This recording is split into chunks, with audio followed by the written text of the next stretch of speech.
Hello, everybody. I'm Ocean Robbins back again. So excited that in about 15 minutes, we will begin our broadcast of episode 4 of the Food Revolution Summit docuseries. Today's focus is conquering heart disease, transforming cardiovascular health with science and action. And we're going to look at heart health and what you can do to protect your most vital organ with the power of science and everyday choices. You're going to learn how certain vegetables can help to keep your blood vessels flexible. You're going to find out which fiber-rich foods and antioxidants support your arteries, and why sleep and stress and even emotional connection play a major role in cardiovascular health. Heart disease might be the world's leading killer. It is. But the truth is, many cases are preventable and even reversible. This episode today is going to be about showing your heart the care that it deserves so it can keep powering your life for years to come. And here's the awesome thing. Healthy heart isn't just about preventing heart disease or heart attacks. It's also about having more circulation, which gives you more vitality and more mental clarity and more capacity and more resilience in the face of whatever challenges life brings your way. If you just joined us, we'll be starting episode 4 in about 14 minutes, and I'm Ocean Robbins, your host, welcoming you. As we go through this day, please continue to post and engage in the comment section on the broadcast page with your takeaways, your aha moments, your breakthroughs, what this means in your life, and your questions. Linda said, another excellent day of cohesive information and tips for small daily steps to build taking agency. Great information. Thanks to all those at FRS and the guest speakers for what you are doing. Thank you, Linda. And just another shout out to the speakers in this summit, 45 incredible, brilliant experts who are dedicating their lives to bringing this information forward, to understanding the research and doing the research and sharing it with all of us.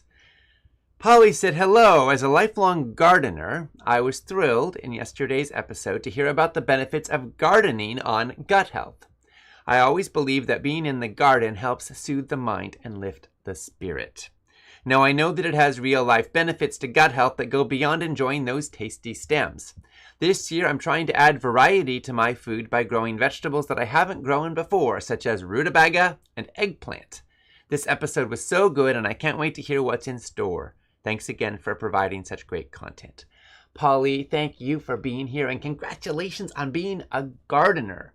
I think gardeners are kind of the healers of our world, literally interacting with the soil, rebuilding the soil, replenishing it. When you're gardening, hopefully you're also composting and you're enhancing the soil as you go and as you grow. And, they say to think global and act local. You can't get much more local than the food on your plate or the food you grow in your backyard. So bless you also for trying some new things like rutabaga and eggplant and whatever works in your bioregion. That's one of the fun things about gardening. You can try some varieties that might not make it in the stores. For example, mulberries are a fun thing we started growing because they don't store well, therefore you won't see them in stores, but they're incredibly delicious. Just a thought. All right, Kelly said, my husband has been struggling with losing weight and all the side effects that come along with that, high blood pressure, high cholesterol, and lack of energy. This summit has opened his eyes to what a plant-based diet can do for his health and expanding waistline. Thank you, Ocean. It's always good when someone else shares the same info that I've been trying to share for years. Yes, Kelly, it is true. A lot of times people will listen to the experts more than to us. I'll even say myself. Some people in my family, they need to hear it from someone else, not me. Because, we get into these interesting dynamics where it can be a bit of a power struggle sometimes, where one person thinks that their freedom or autonomy depends and their independence depends on not being told what to do by their partner. So sometimes being able to share all the information as presented by somebody else can be really helpful. And I'm so glad that your husband is learning and engaging with you. I'm sure a lot of folks can relate to having loved ones, friends, family, or community who don't eat or live in quite the way that we all wish they would. And there's this exquisite balance of respecting people's freedom, independence, and autonomy and sovereignty, while also being true to our own values and our own conscience and our love for them. So bless you for walking that path and navigating it as best you can. And lots of love to you and to your husband. And I think you and he will learn a lot today. And I hope you're able to take in particularly today's episode, because it's going to rock your world, and probably his as well. Adele said, love, love, love the food revolution. I cannot go one day without my vegetables or plant-based meals. Once I found FRN in 2020, when my daughter became ill, I have never looked back. My daughter is thriving, I believe in large part due to our plant-based diet. Thank you all so much for the education and instructions that all experts provide us. Adele, thank you for being here, and so much love to you and to your daughter. I'm sorry that she was ill, and I'm glad that she's thriving today. That is a wonderful feeling. And I want to take a moment to share something important with you all that just came across our radar.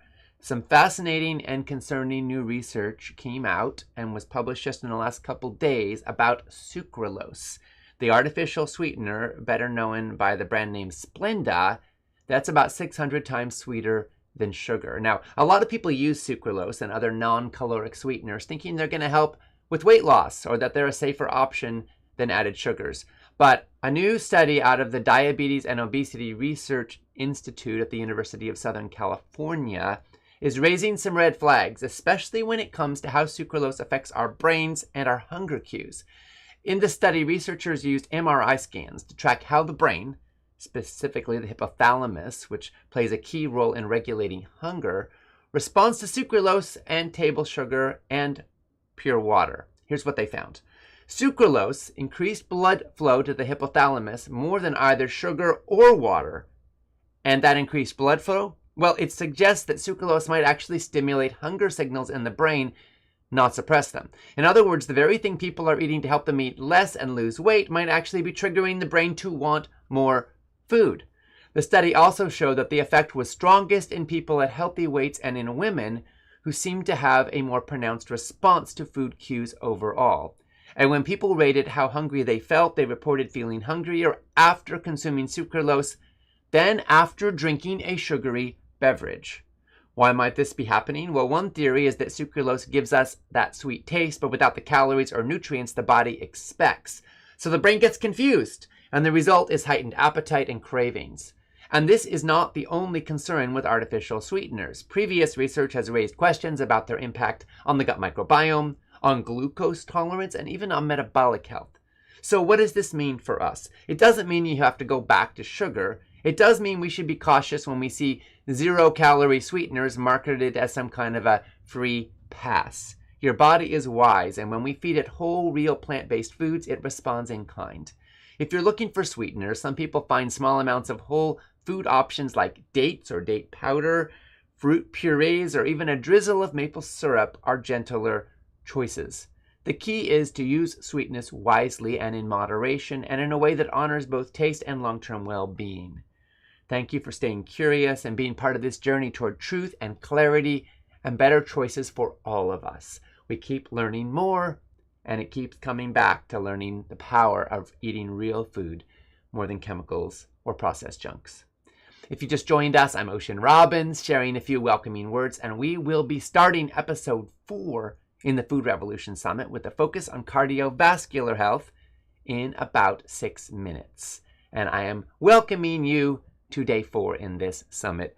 Kathy said, I've been a plant-based and healthy since 2011. I've read many books, attended live and virtual seminars, and followed many experts in the plant-based world. And yet every year when I watch the summit, I learn something new. Thank you to Ocean and Nicole and the entire FRN team. Also sending my best to John Robbins. Thank you, Kathy. Diana said, I miss your dad and seeing your love for each other, but I know that he's so proud of you. When you guys were together, you always make me cry because of your love for each other, and you do a great job and still bring me to tears. I'm always cheering you on. I've been watching since you had Paul McCartney on. I don't know how many years ago that was. I'm thinking about 10 years. I'm not sure. If I saw you on the street, I would run up and give you a big hug. Well, Diana, thank you. Big hug back to you too. And I miss doing the summit with my dad too. He is part of it with us. He's watching every day. He's tuning in. We're talking every day. He's cheering us on. He's here with us.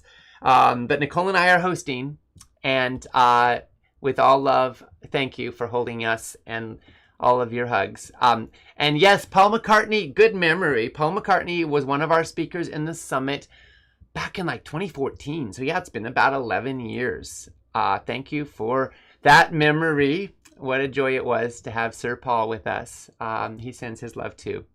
Elizabeth asks, I have to plan a plant-based diet on a budget. I live on a fixed income and this makes it hard. Elizabeth, thanks so much for raising this. You are not alone. A lot of people are working with tight budgets and wondering, how can I do this in a way that's affordable? The good news is you absolutely can.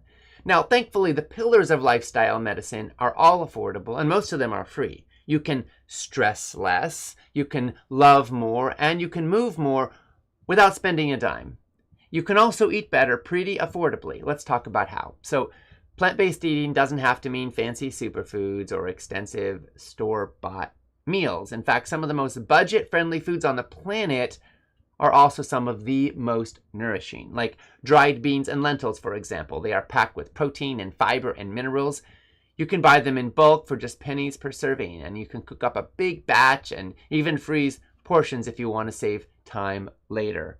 Whole grains like brown rice or oats or quinoa produce long-lasting energy and are super versatile. Oatmeal for breakfast, rice and beans for dinner. It's simple and comforting and cost-effective. You can also look for seasonal and local produce. Fruits and veggies in season are usually more affordable, fresher, and more flavorful. And farmers markets often offer discounts, especially at the end of the day, with whatever they have left that hasn't sold. And some even accept food assistance programs. And then there's frozen vegetables and fruits, which are picked at peak of ripeness and often more affordable than fresh. And they last longer and reduce food waste because you just get them out when you actually need them and they will not go bad in the fridge like refrigerated foods will. And frozen is super healthy. Super, super healthy. Then there are soups and stews and stir fries and other one-pot meals that can stretch ingredients and feed you for days. Add spices and herbs and a dash of lemon or vinegar to bring the food to life. Of course, you can also save money by eating at home more and eating out less, by shopping from a list so you don't make impulse purchases, by making more food from scratch instead of relying on convenience or junk foods, and by making sure you use leftovers so you don't have your precious food dollars wind up in the garbage. And I also want to put in a good word for homegrown sprouts. You can sprout seeds and get massive increase in nutrient bioavailability for no new cost. Now, show and tell time. Sprouts. See? Yep. I'm having sprouts, believe it or not, for breakfast. I love them. And you can sprout all kinds of different seeds, and they are so, so healthy. Of course, remember, sickness is also really expensive, and health is priceless. So, Elizabeth, you're doing something amazing by showing up and learning and planning ahead, and this is how change happens, and we're so honored to be walking this journey with you. Thank you for being a part of it with us. And we want to make it easier for you. So we're going to gift you with an empowerment package. Our team will follow up with you. Congratulations. I know you will put it to good use, and you will have all of the summit recordings and the transcripts for life, including all of the expert interviews. You'll have all of the bonuses, and I know you will use it wisely and well. Bless you, and we're here to support you. Joyce said, good morning, everyone. Ocean, can I say, Food Revolution saved my life. I'm not perfect at being plant-based, but the information your series gives helps me make some amazing changes as I go through this journey. Whenever I have a question about something like cookware or certain foods, I go to FRN to get understanding. Thank you for doing the research to publish some great information. Wow, Joyce, thank you for sharing that. We're so glad you're here with us. And yeah, we put out a lot of information, folks. Obviously, we're packing as much as we can into this Summit docuseries and this journey we're taking together through the Summit. If you go to foodrevolution.org, you will find hundreds and hundreds of articles on critical food and health topics. We have courses on tackling type 2, on healthy heart, on how to be plant-powered and thriving, on brain health, and one coming out this coming fall on gut health. And all of this is part of a whole suite of resources. Whole Life Club is our ongoing membership community. And there's so much more. So we're here with you. And we're here with you for the long haul because you know what? We need a food revolution, folks. So let's make it happen. If you just joined us, I'm Ocean Robbins, sharing some welcoming words. We'll be starting episode 4 in the Food Revolution Summit docuseries in just a few moments as we go through this day.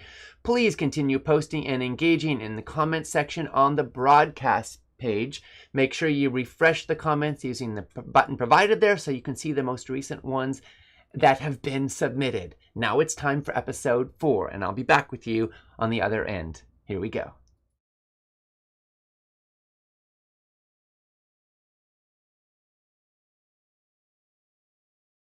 The food revolution is ultra important. The food revolution is an opportunity to change your life for the better. What if food could be your medicine? Learn how to eat to live a longer life. If you want longevity, then focus on life-giving nutrition. The food revolution is happiness. The food revolution is vital for human health and the planet. What if food could change everything? What if food could reduce your risk of cancer? What if your food choices could shape the future? Now is the time for change. Say yes to the change you want to see. Now is the time to take charge of your life. Let's do this. Let's do this.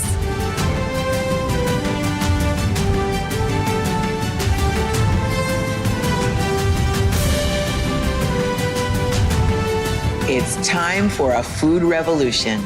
The food revolution starts now. The food revolution starts now. The food revolution starts now, baby.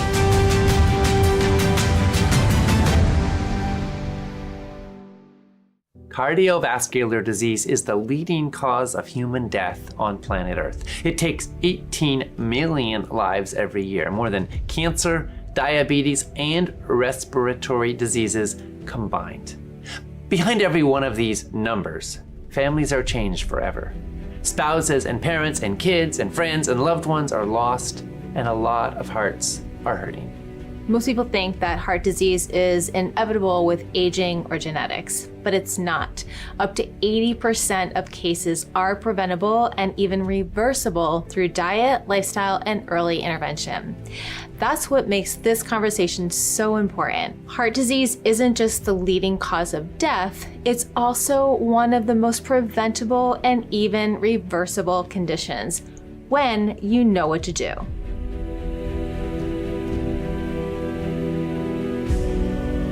So cardiovascular disease is still our number one killer. And it's clear from research that diet and lifestyle is a primary driver of this disease, of this cluster of diseases, right? Cardiovascular disease includes heart disease and stroke, and when a heart disease is even a big cluster.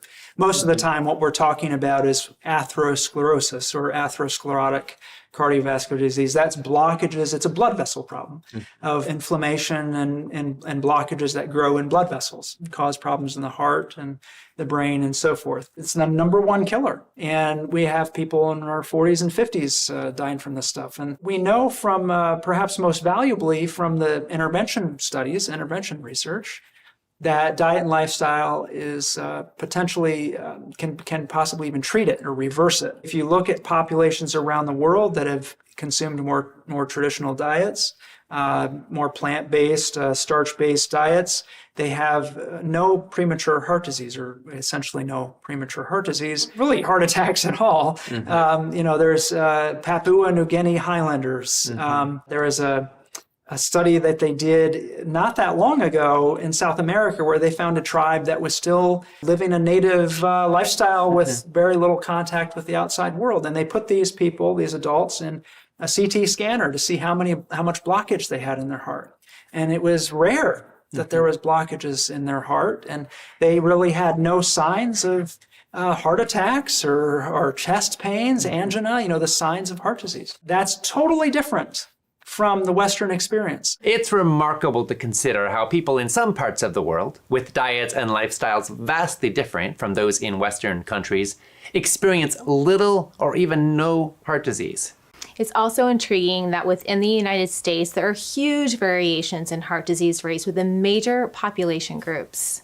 For heart disease, African Americans in the United States are the number one group. They have the highest rates of heart disease in the US. They have the highest rates of hypertension in the US. This is leading to millions of dollars in healthcare costs because it's not just that they're diagnosed with these issues, but there are also comorbidities that go along with these health issues, things like diabetes, things like obesity. And so the cost of treating that, kidney disease as well, is on the rise. The treatment for that, the medications for that, the long-term care for people who perhaps become disabled in some way as a result of these health issues, all of that is leading to an increase in healthcare costs. In the US, African Americans and people of color in general are hit the hardest by heart disease. But it impacts all of us. And while genetics can play a role, as can stress and racism and pollution and all sorts of other factors that are outside of our individual control, the primary factors turn out to be in our control. And all of us, regardless of the color of our skin or how much money we have got a huge stake in understanding what we can do to take charge of our cardiovascular health. More than 25 years ago, Dr. Dean Ornish brought this to light with groundbreaking research that has come to revolutionize the way heart disease is treated. He shocked the medical community by focusing on the root causes of heart disease rather than just the symptoms. Let's look at what he accomplished. I got interested in doing this work when I was a medical student, and I was on Michael DeBakey's surgical service, and he was one of the people who invented bypass surgery. And he was very old school. He was a real tyrant in many ways. He'd say, "What year are you, son?" I'd say, "I'm starting my third year." He goes, "Damn, it's going to be so much harder to bust you out of here with all these weird ideas you have." He was the kind of guy who, if you didn't move your hands fast enough out of the surgical field, he would stick you with a needle and draw blood. And you'd have to go get a hepatitis test, that kind of thing. This is before AIDS. But at the time, we would bypass people who had heart disease. We'd bypass their clogged artery.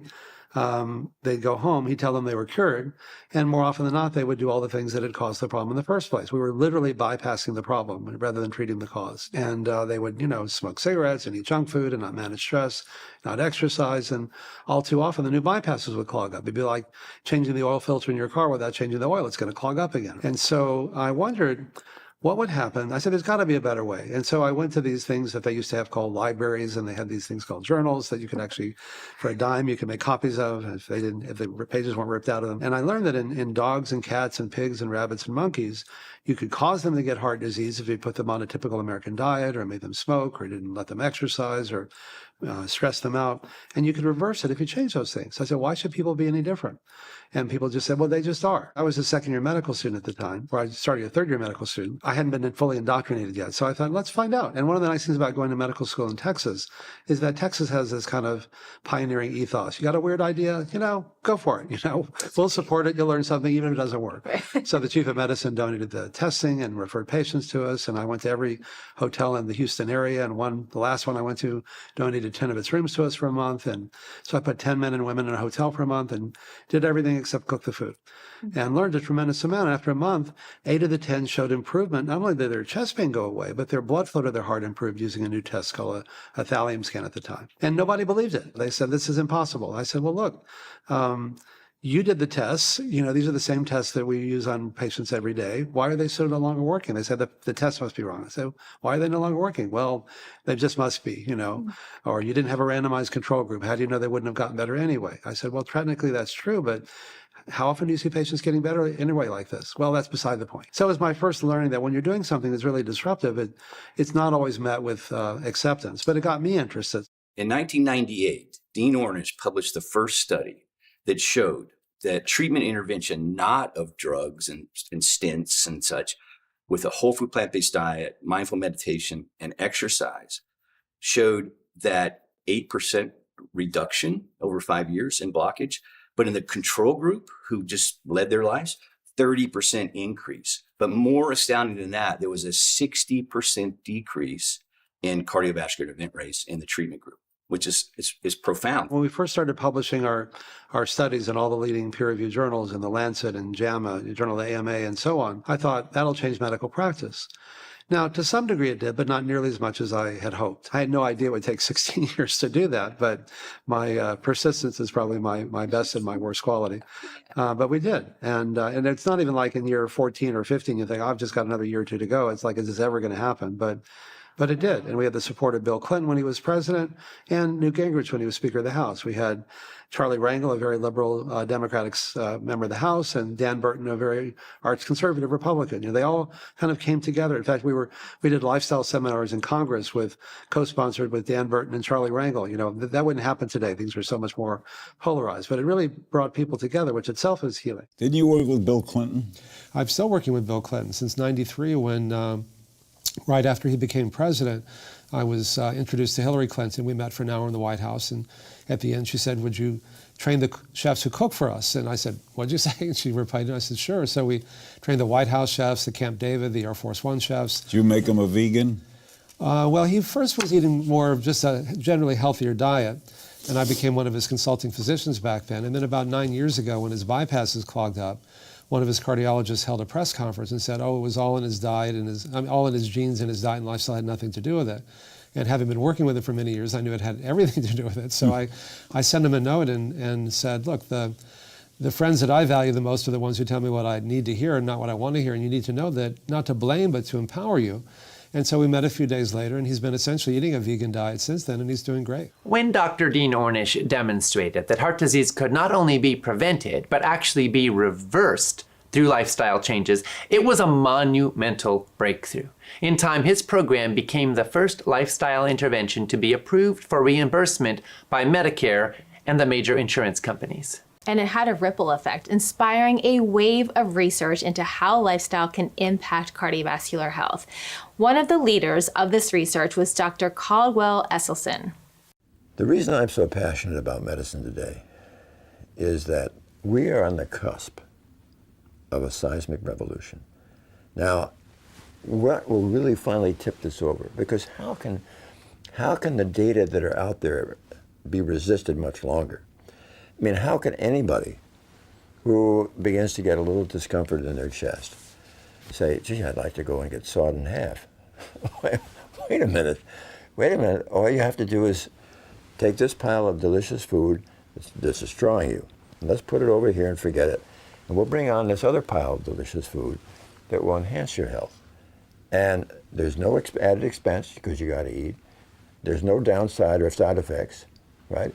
There's no threat of mortality or serious morbidity because you're not going to get side effects that are going to be crippling you, and you're not going to risk your life with the event itself. Caldwell Esselstyn has published a paper where he looked at people in an intense intervention group over the course of 10 or 12 years.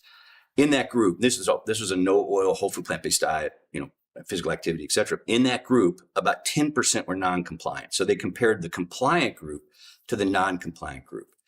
The compliant group had a 0.9% cardiovascular event rate.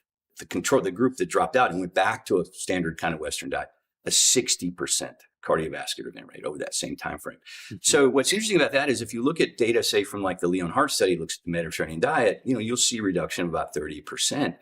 You look at Dr. Esselstyn's data, we're talking about something wholly different, which is really the prevention of, it's not reduction, it's the prevention of these cardiovascular events. And mechanistically, it makes sense, right? Because when we eat a healthy whole food plant-based diet, the antioxidants, the stimulating nitric oxide, it restores endothelial function, which is the inner lining of the cell, inner lining of our blood vessels, which control the ability to constrict and contract. When we start exercising, when we lower our blood sugars, when we lower our blood pressure, we lower our cholesterol. It makes perfect sense. We know that both Caldwell Esselstyn, Dr. Esselstyn, and Dean Ornish, Dr. Ornish, did studies where they used entirely plant-based diets. They used almost entirely plant-based diets, very low fat, very low processed foods. In the case of Dean Ornish, he also used some exercise, some group support, and stress reduction. In the case of Caldwell Esselstyn, it was just nutrition. But in both cases, they showed individuals with advanced heart disease actually reverse their atherosclerotic lesions, shrink their blockages. We have our number one killer. We know that it doesn't need to be so because there are traditional populations where they simply do not have this atherosclerotic burden. And we also know now that even once it appears, the diet and lifestyle that can reverse it. Heart disease and cardiovascular disease is really kind of in my opinion, a very compelling case for changing diet and lifestyle. We want them to understand what are the foods that every time that is past their lips, they have devastated, compromised, and injured the capacity of their endothelial cell to make nitric oxide, because all experts would agree that's where the devastation occurs. But we have to tell them what are the foods that do this. Oil, all oils, olive oil, corn oil, soybean oil, safflower oil, sunflower oil, oil in a cracker, oil in bread, oil in salad dressing. Oil injures endothelial cells, as does anything with a mother or face, meat, fish, chicken, fowl, turkey, and dairy, milk, cream, butter, cheese, ice cream, and yogurt, and maple syrup, molasses, and honey in excess. You got to go easy on the sugar. I mean, fructose injures endothelial cells. We keep learning more about how diet and lifestyle impact our hearts. But what about genes? Aren't they a primary determinant of cardiovascular outcomes? In his remarkable study on identical twins, which we discussed in our first episode, Dr. Christopher Gardner set out to examine this very question. There are so many diets out there these days, but which one is more heart healthy? Stanford researchers looked at both the vegan diet and the omnivore diet using twins, and the results were not that identical. Well, sort of. Jean, Janet, Carolyn, Rosalind, Alexandra, Maria. Research participants, welcome back to the Clinical Translational Research Unit. Can I please have the vegans on your right and the omnivores on your left? Break. So, Christopher, tell me, why was it important to study twins in this study? In all the studies we do, we randomize and we collect data and we try to balance out all the things in humans that are different that could influence the results. But there's only so much you can measure and account for. It controls genetics and lots of the variables that they got raised with and exposures they had as kids and throughout their adolescence. Tell me what you did in your study. How was it conducted? How did they go on the vegan diet? How did they go on the omnivore diet? We had the big reveal day where we had all these twins, and out of a hat we said, you're vegan and you're omnivore. So having done that, we knew omnivore would be easy to do, but vegan would be hard. I had to talk her into it. Really? She did. Were either one of you jealous because one was an omnivore and the other one had to be vegan? Yes! I wasn't jealous. I was jealous. I needed a lot of support at the beginning, and I'm calling my sister, I'm like, what do I do? You're not quitting, you're not quitting. I have to have eggs and meat all 3 meals. So identical twins were split in half, with one group getting a healthy omnivorous diet and one group getting a healthy plant-based diet. How did cardiovascular health outcomes for the two groups compare? So the primary outcome was LDL cholesterol. So LDL cholesterol dropped in the vegans relative to the omnivores, which might seem obvious. So the vegans got less saturated fat and more fiber. Both of those are things that lower LDL cholesterol. I have to tell you, an odd thing happened. This was 44 individuals or 22 pairs of identical twins. When you randomly assign groups, the idea is everything will balance out because you randomized them. It turned out the vegans had lower baseline or beginning LDL cholesterol than the omnivores, and they were all fairly healthy. So I was actually a little worried in the beginning if they were already lower, what would happen. So it was pretty fascinating that they went even lower and the omnivores didn't change. So it's actually even more impressive that LDL cholesterol went down. And they lost some weight, and their fasting insulin went down. There's a bunch of things that didn't change. Glucose didn't change. Triglycerides didn't change. A very new outcome for us that we had never done before was telomeres. These are the caps on our DNA that are protective of our chromosomes. And the longer they are, the more protective they are. And the shorter they become, the more we're aging. And it turned out the vegans did better on telomeres in just 8 weeks than the omnivores. We also had some epigenetic clocks. This is a whole new field of looking at your DNA, which you can't change, but you can influence how your DNA expresses the proteins that it makes by a term called methylation, where you add components to the DNA to sort of shut it down or amplify it. And if you look at the epigenetic clocks, the vegans got younger. So we actually had in just 8 weeks a number of very notable, statistically significant benefits for the vegans over the omnivores. Now, when I was in medical school, we were taught different diseases, different diagnoses, different treatments. And yet, why do these same lifestyle changes have such powerful and far-reaching impact? And the answer is that these diseases really aren't as different as we thought. They all share the same underlying biological mechanisms, things like chronic inflammation, oxidative stress, changes in the microbiome and telomeres and gene expression, angiogenesis, overstimulation of the sympathetic nervous system during times of stress, changes in immune function, and so on. And each of these mechanisms, in turn, is directly influenced by what we eat, how we respond to stress, how much exercise we get, and how much love and support we have, or to reduce it to its essence, to eat well, move more, stress less, and love more. There is a classic study looking at daily lifestyle factors in follow-up for about 12 years and determining who had a heart attack and who did not. These were studies done in Europe, published about 10 years ago. And really the most fundamental factors were eating more than 5 servings of whole fruits and vegetables a day. That was on the list. Didn't require complete commitment to a whole food plant-based diet, but it was a very fiber-rich diet. Number 2 is don't smoke. That's not going to surprise anybody, but it's important to keep talking about it till we have a smoke-free, nation and even world. Number 3 was fitness, getting more than 30 minutes a day of walking. And the 4th factor was a surprising one that now has emerged as important, which was trying to lead your life to get 7 to 8 hours of sleep at night, not less than 6 hours at night. And the people that adopted those 4 factors over the course of those dozen years had an 85% reduction in heart attacks compared to the group that was followed. It was about 40,000 people in total that didn't pay attention to those 4 kind of hallmark lifestyle factors that are not expensive, they're all attainable, and they're all things that physicians and cardiologists should be teaching. So we can talk about so many more that have less science, whether it be infrared sauna or nature or social and community support. Everything's important, but those are the big 4. I think that 80% of cardiovascular events could be prevented with a healthy, nutritious diet. I think we also could have some benefits, of course, from physical activity, but telling someone, go exercise 60 minutes when you're already having a stressful kind of work week or something like that, that's challenging. But we all eat several times a day, so making sure that at those eating occasions, we're choosing the most nutrient-dense meals that we can, that's a win right there.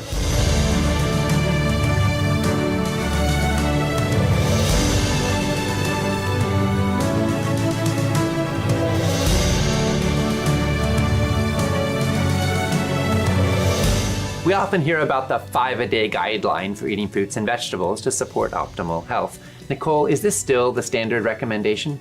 It is, Ocean. The U.S. government recommends at least 2.5 servings of vegetables a day and 2 servings of fruit per day. However, newer research suggests that increasing to 10 or more servings can provide even greater benefits. So when it comes to eating a variety of fruits and vegetables, it really does seem like it is pretty much a case of the more, the better. And one of the reasons is their ability to mitigate the effects of oxidative stress. There is a concept very firmly in the medical literature called oxidative stress. I mean, the most clear example is smoking. When we smoke, we're just introducing stress on our body, and we're altering many, many proteins and carbohydrates in the body by oxidizing them. Oxidizing is like rust. We're altering, metal to become damaged, and we do the same to our tissues.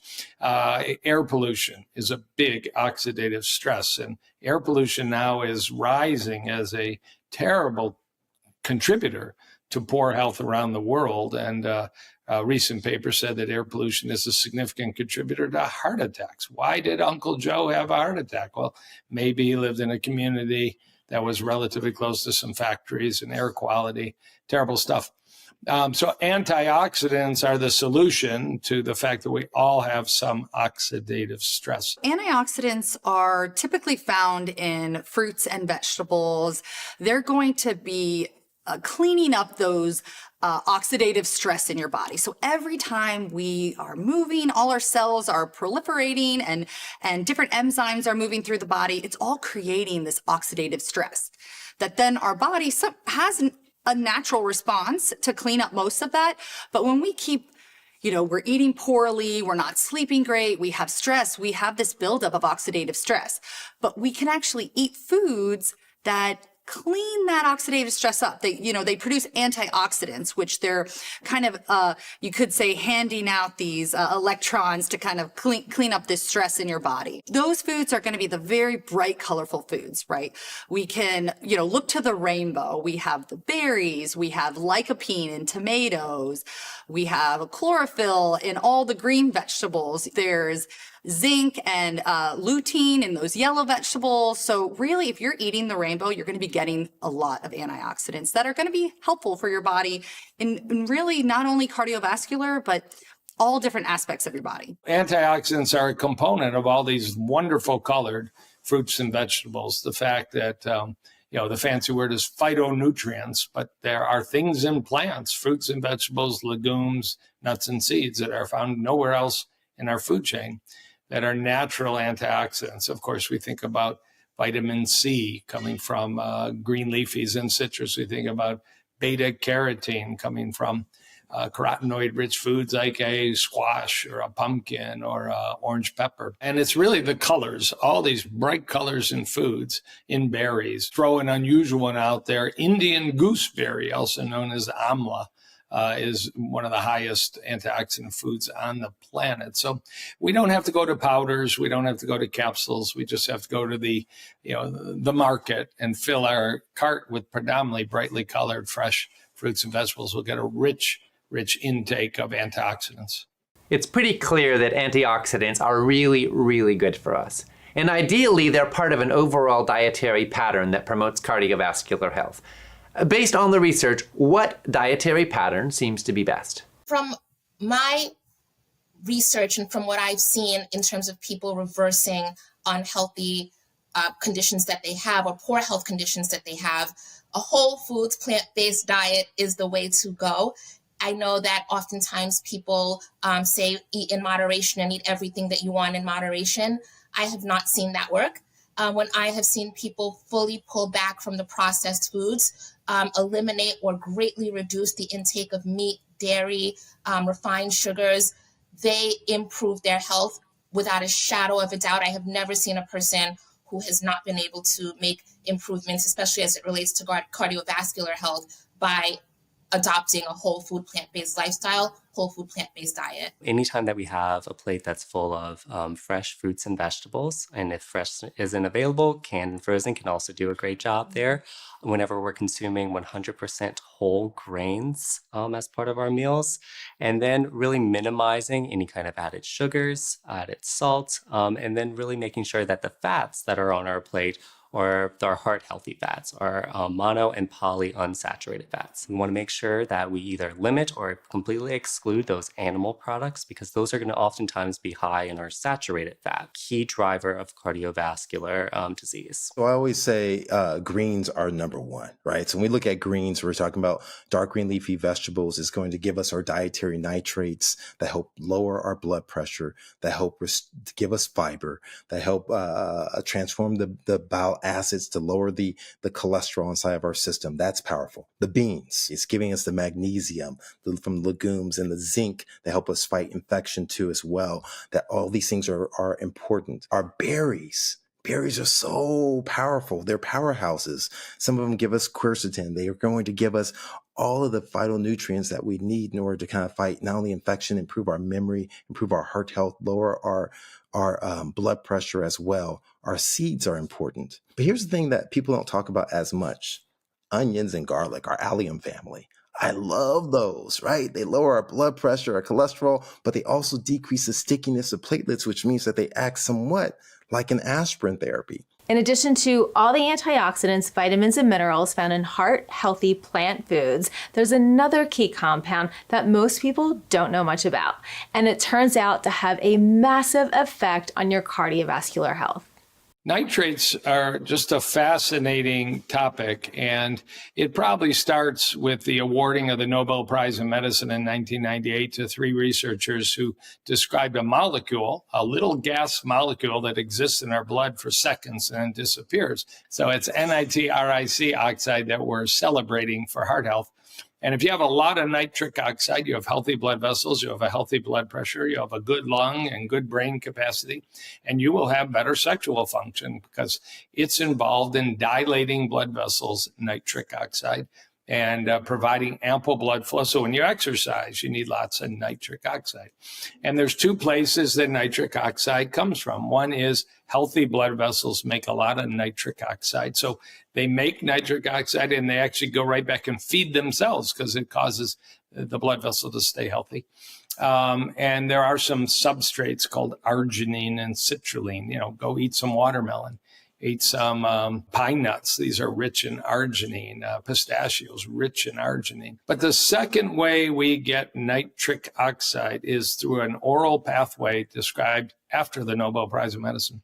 That when we chew leafy greens, and we got lots of nice healthy bacteria on our tongue because we're not using antibiotic mouthwashes on a daily basis, or antibiotic toothpaste on a daily basis, that green leafy nitrates, dietary nitrates, interact with these bacteria and get converted and absorbed in the body to become nitric oxide. So we know that when you have a nice big kale salad or a nice big bowl of arugula and you chew it, take your time chewing, and even some believe you put a couple drops of balsamic vinegar, which would be a common traditional way to eat a salad, you are enhancing nitric oxide. So in things like our leafy greens, we do have those nitrates. And when we consume them, they get converted into nitric oxide. And then that's been shown to help make our arteries a lot more elastic.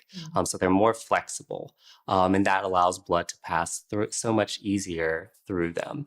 So that's why it's beneficial for athletes. It's beneficial for heart health overall. So what I always tell people is people are very surprised to learn, like, for instance, beets and beetroot and the leaves, beet greens, and many greens are loaded with nitrates, which actually are naturally occurring, can lower blood pressure, and even can improve athletic performance. So you may see that some athletes, some Olympians, are doping. They're not really doping, but they're doping with beets or beet greens. And you may see at some of the grocery stores, you can get beet juice, you can get beet pills, you can get beet powder. So all they're really doing is giving people nitrates, and they work great. There was actually a study not long ago, roughly a can's worth, 250 cc's of beet juice a day can lower blood pressure better than many pills, and it's sustained. Now, I also want to caution people, if you go out and start eating all kinds of beets, your urine's going to turn red or pink, your stool's going to turn red or pink. You're most likely not bleeding to death, but if you're not sure, check with your doctor. So there is a difference between the nitrates that we consume in our plant-based options versus animal-based. And again, it's part of that food matrix. So it's all those other components that are part of our foods that when we're consuming nitrates in kind of that plant form, we also have fiber associated with that. We have all of our micronutrients. And so that culmination of factors within the food matrix is what helps it be beneficial. In our animal-based sources of nitrate, we don't have all that fiber. We don't have that abundance of micronutrients. And there, we actually could have some negative aspects from the nitrates in food. Nitrites and other nitrates you might find in, say, lunch meats as preservatives, those are actually very harmful. In fact, some of the processing of red meats is thought to increase some of these not naturally occurring nitrates and nitrites and lead to worsened cardiovascular outcomes.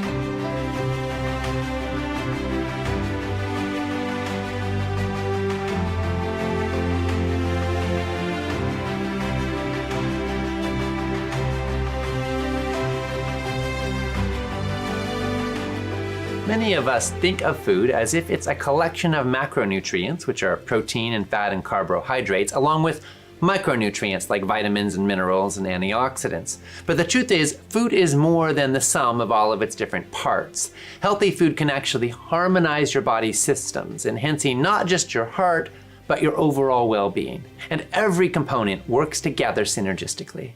The impact that whole plant foods have on heart disease is simply that these foods allow the body to become more biochemically balanced, more physiologically balanced. So if a body's more biochemically and physiologically balanced, then that body's going to be better for the cardiovascular system. Again, our cardiovascular system interacts with many of the other systems of our body, the microbiome and other factors So all of these systems that are interdependent with one another are working better. So not only if you're eating whole plant foods, you can say, well, okay, leafy greens improves nitric oxide production. Okay, that's wonderful. But they also enhances the microbiome so that you have a healthy gut. That also contributes to a healthy cardiovascular function. So again, there are collateral effects of these plant foods, and they work in not just one simple manner, they work in complex manners in which we don't fully understand. If you're eating them at their natural state, let's say, for instance, you go out in your garden, you harvest green plants and you consume them, you're transferring an energy charge that those plants have taken from the sunlight directly into your body. So your electrical charge, our body is electrical as well. So you're enhancing the electrical charge of your body. So there are a number of different benefits, probably too numerous to count, that it has on not only cardiovascular health, but also total body and physiological health. The research is pretty clear on heart health from large studies, population studies showing that the individuals that eat more plants and less animals have better BMIs, lower risk of diabetes, lower cholesterol. And then when you go to more interventional studies, we see the same thing. Individuals who had type 2 diabetes and then start eating a plant-based diet, or even just more plants, their cholesterol comes down, their insulin sensitivity gets better, their weight drops. Heart disease is one of the really main diseases that can be affected by diet. We've been talking a lot about the benefits of eating healthy food. But what about not eating?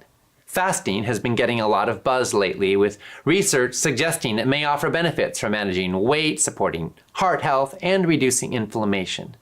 It's definitely intriguing, but it can also be a bit confusing. Is fasting helpful? How long does someone need to fast to see results? And is it safe to practice over the long term?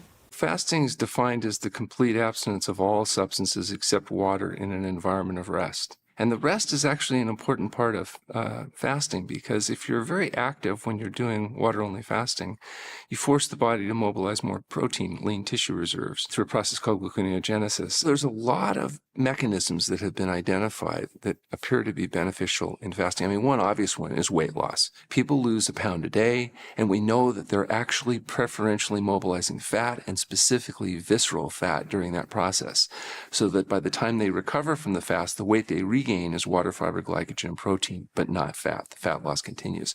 There's also a process in fasting called natriuresis, where the selective elimination of sodium. That's why people early in fasting may lose 2, 3, 5, even as much as 10 pounds of fluid that's being retained as a consequence of their high sodium pre-fasting dietary indiscretions. That loss of blood volume has a very powerful diuretic type effect. So blood volume goes down, blood pressure goes down, the congestive heart failure eases, the non-healing wounds start to heal, the joint pain goes down, has a lot of benefit. There's also a general detoxification process. If you do a fat biopsy on the average person, they have hundreds of different chemicals, PCBs, dioxin, pesticide residues, heavy metals. During fasting, these materials are rapidly mobilized and eliminated. So when we're not eating, the body heals itself. One reason sleep is so important, there are a lot of reasons it's important. One reason it's important because we're fasting while we're sleeping. So when the body's not undergoing the effects and stress of, breaking down, macro and micronutrients, it's resting and healing. So the ability to go through periods of time where we're not eating is really important. The data is very clear, even studies in the last 2 years, that it takes about 3 days of either very low or no calorie intake to trigger these most amazing miraculous systems in our body called autophagy, that after 3 days of low or no calories, we will start to rejuvenate, regenerate, eliminate damaged cells, bring in refreshed and replenished cells in our organs, in our bone marrow, which is why a lot of my patients, I will teach a program that's a fasting-like diet called the fasting mimicking diet, which takes a 5-day commitment. A bit challenging, but still very worthwhile. And of course, at the end of 5 days, you return to what I hope would be a very healthy, whole food, fiber-rich diet. But those 5 days of very low or no calories, which not everybody should do, and not everybody is in the health to do it, but the majority of people should. 2 or 3 times a year, creating a fasting environment, and it can be what's called fasting mimicking, where there still are some calories in the diet, is one of the best longevity and anti-aging ways to approach your long-term health. And that's all documented by actually pretty amazing science. So fasting has huge benefits. But what about what's often called intermittent fasting or time-restricted eating? A lot of people limit their eating window to an 8 or even 6-hour period of the day. This is often accomplished by skipping breakfast. Is that a good idea? There's been a lot of controversy about intermittent fasting recently. Let's find out why. There are at least half a dozen large epidemiology studies suggesting that in a group of heart patients, the risk of heart attack goes up with skipping breakfast, and they show up over and over in different populations and different cultures. So I actually don't teach skipping breakfast to my heart patients, although many of them do it. And for some, it has worked. They've lowered their weight. They've lowered their inflammatory markers. I really don't like a fairly large group that only eat one meal a day around 5 o'clock and get in 2,000 calories all at once. Something called the OMAD, or 1 meal a day diet. The very limited research data on it suggests it is associated with fancy words like insulin resistance, hyperglycemia, and even inflammation. There are examples and case studies of people that seem to thrive on that, but it's not what I advise. I advise 3 meals a day, and maybe that old adage, breakfast like a king, lunch like a prince, and dinner like a pauper, is not a bad way to structure your calorie pyramid so that you're not filling your stomach with the most calories close to bedtime. Try and eat early if you have that luxury, and maybe keep the size of the dinner down. A study was recently completed that was presented at an American Heart Association meeting. I don't know how geeky you want to get into this, but at those meetings, you can't present at the meeting if it's already been published, because then it's old news. It's supposed to be breaking news. And if it is breaking news, some people get assigned to stand in front of a poster and talk about the results. And the really great results get an oral presentation. If you're a scientific geek like me, you really want to get the oral presentation, not the poster, because you get much more publicity. Turned out this one was only a poster, and it was the night before the whole meeting got started. And it was very odd that this thing got selected for publicity. It was not a very rigorous study. It involved data from back in the year 2000 with something like 20,000 people, if I'm remembering this correctly. They had 2 days of data from everyone. And no one was intermittent fasting. They simply recorded the window of time. Not only did they record what people were eating, but what time. And of the 20,000 people, there were something like 400 that reported only eating in an 8-hour window. And when they looked at their health long term, it was poor. There were a lot of things other than intermittent fasting that were going on for this very small subset of 400 people. And they clearly were not intermittent fasting. That was not popular in the year 2000. So we actually had to do a lot of damage control on that one and say, look, it was an oral presentation. It wasn't a published study. It was probably a bit of a mistake that this got as much publicity as it did. We need to wait till it's peer reviewed. We already see a number of problems with this. To me, the bigger problem was the conclusion of that study was that people doing intermittent fasting had a higher mortality rate than others. Like, after all this excitement about intermittent fasting, looks like it kills you. That was super inappropriate, because I do feel like there are people who are using intermittent fasting wisely and intentionally and doing okay. And then to say, oh, but it might kill you, is pretty irresponsible for a study that had such limited rigor and generalizability as this one did. And it just reminds me of the challenge in nutrition science that clickbait is out there all the time. I feel very sorry for the public, because eating more vegetables and fruits and more whole grains is not a very sexy headline. I'm sure nobody's going to rush to open their paper because it says that once again. But something like intermittent fasting is killing you is going to grab a lot of headlines. And without the proper context, that's just going to make it harder for the public to understand. And my frustration would be people will throw up their hands and say, one day yes, the next day no, I'm just going to eat whatever I want because science doesn't agree. And that wasn't fair. This one really slipped through and shouldn't have. And the damage control was worse than any benefit from revealing the science. So skipping breakfast might not be a great idea, but intermittent fasting or time-restricted eating might offer benefits for some people. And we've got a lot more to learn about all the nuances. What's not controversial is whether your eating window is 6 hours per day or 16 hours a day, it always matters what you eat. And that brings us to another area of controversy and frequent confusion, which is fat. For years, fat was misunderstood and demonized, but now we are coming to recognize its valuable role in a healthy diet. Yes, however, not all fats are equal. When it comes to cardiovascular health, which kinds of fat promote wellness and drive down inflammation? And which kinds could damage your arteries and shorten your life? In terms of how the ranking of fats should occur, it's really not about what I think, it's what the literature tells me. Right? So literature tells us that the worst on the face of the earth are our trans fats, right? And these are found inside of our heavily processed foods and so forth. And they're linked to inflammation. And inflammation is at the heart, really, of so many disease states that are there. So you may know, actually, one of the major health victories we had in the United States recently was about trans fats. So for those of you that are not familiar, trans fats are those things that make like your pastries extra flaky and, you know, like moist and whatever. And so it turns out those were very highly associated with cardiovascular adverse outcomes.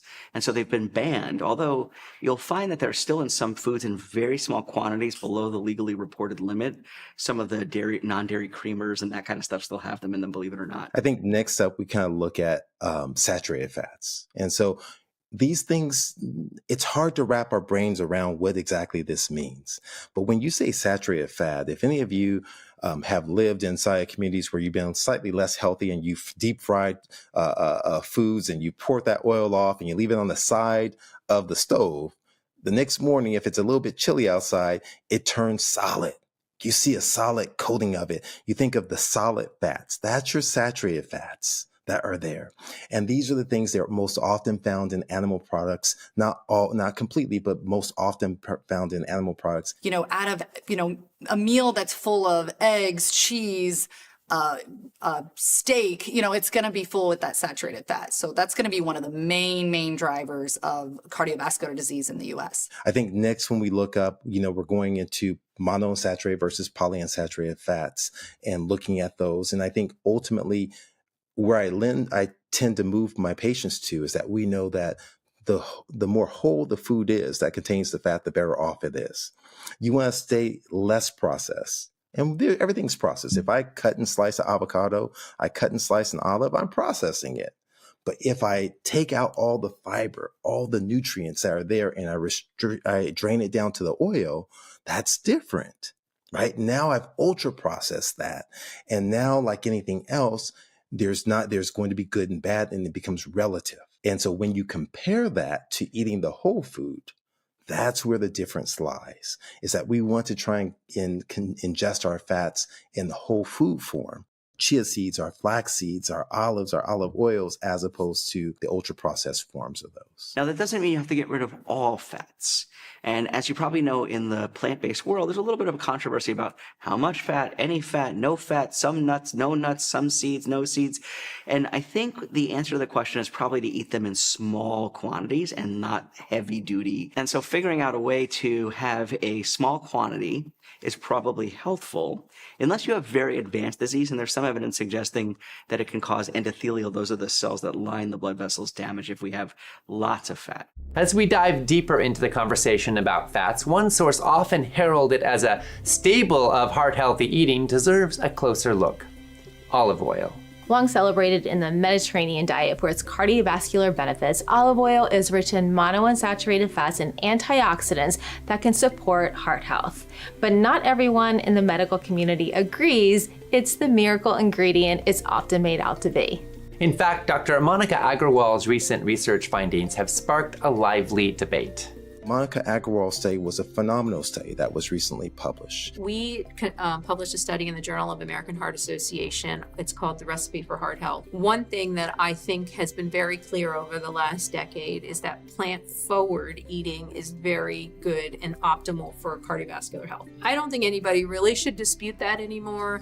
The American College of Cardiology, the Dietary Guidelines of America, the American Diabetic Association, even the American Rheumatologic Association has all moved towards saying plant-forward eating is the most optimal eating pattern. But when you look at the plant-forward eating patterns, there is variety in there. And so what I was most curious about was the Mediterranean diet, because the Mediterranean diet in particular is super popular and gets a load of press from my colleagues all over the American Heart Association website. I mean, everywhere you go, it's Mediterranean diet. So what I wanted to know is like, wait a second, the Mediterranean diet is a whole food plant-based diet, right? In fact, the people in the PREDIMED study, for instance, who ate the most plant-based in the PREDIMED study did the best.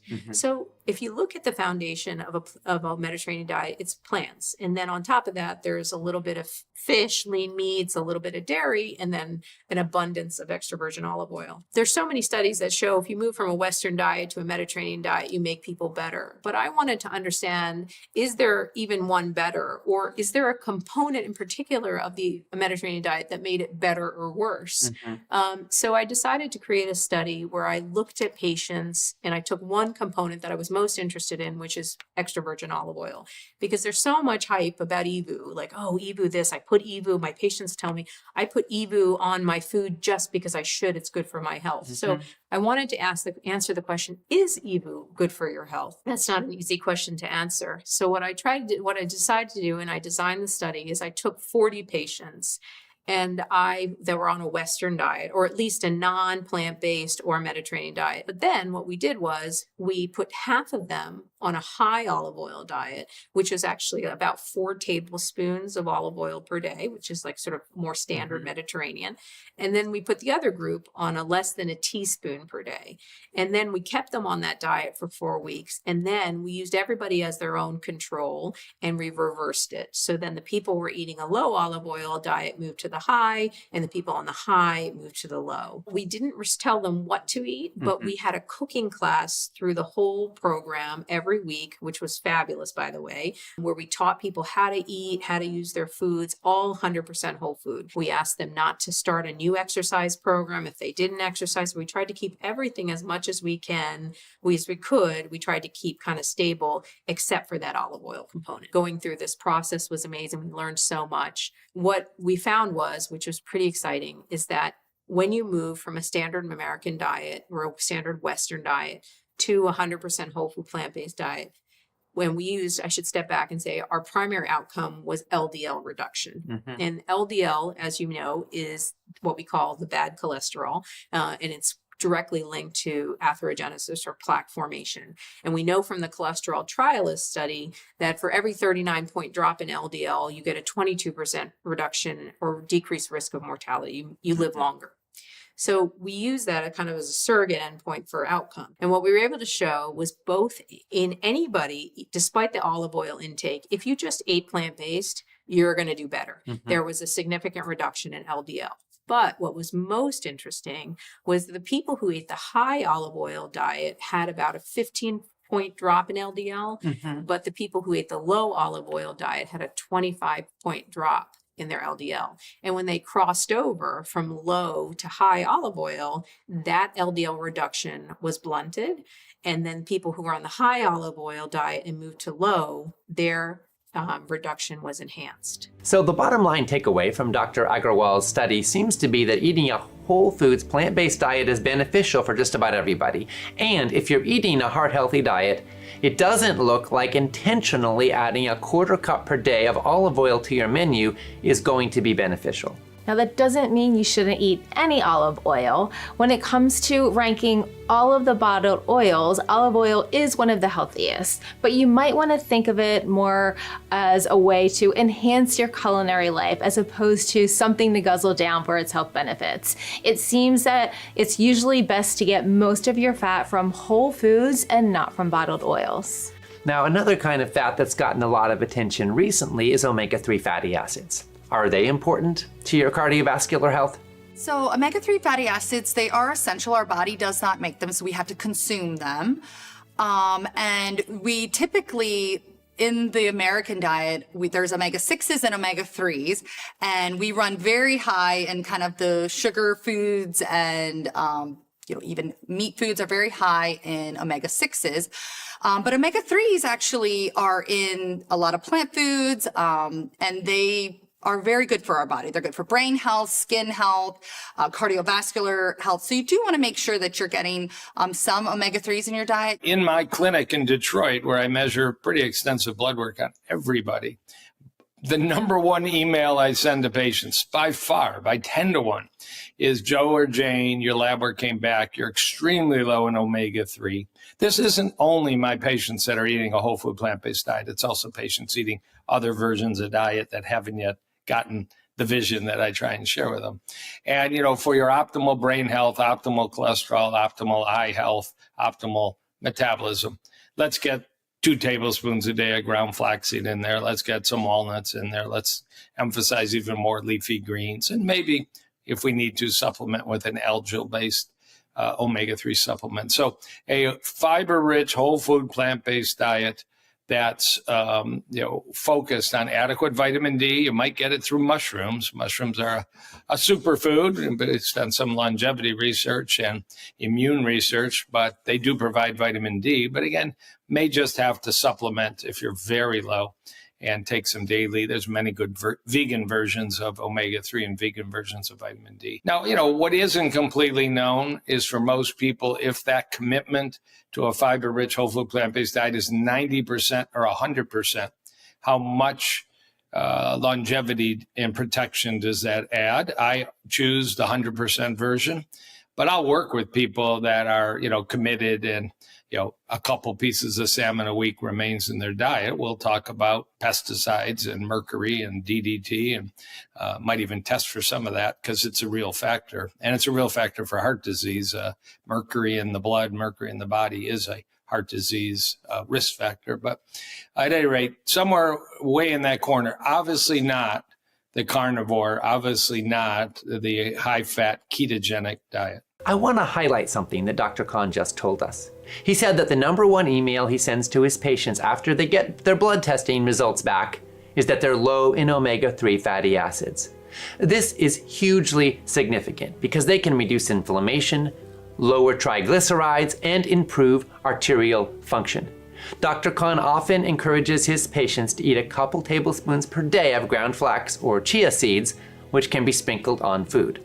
And he also sometimes encourages them to take an algae-based DHA or EPA supplement. This is significant because we need both the short-chain omega-3 fatty acid, which is ALA, and the long-chain omega-3 fatty acids, especially EPA and DHA. Your body can convert ALA to EPA and DHA, but not everybody converts efficiently.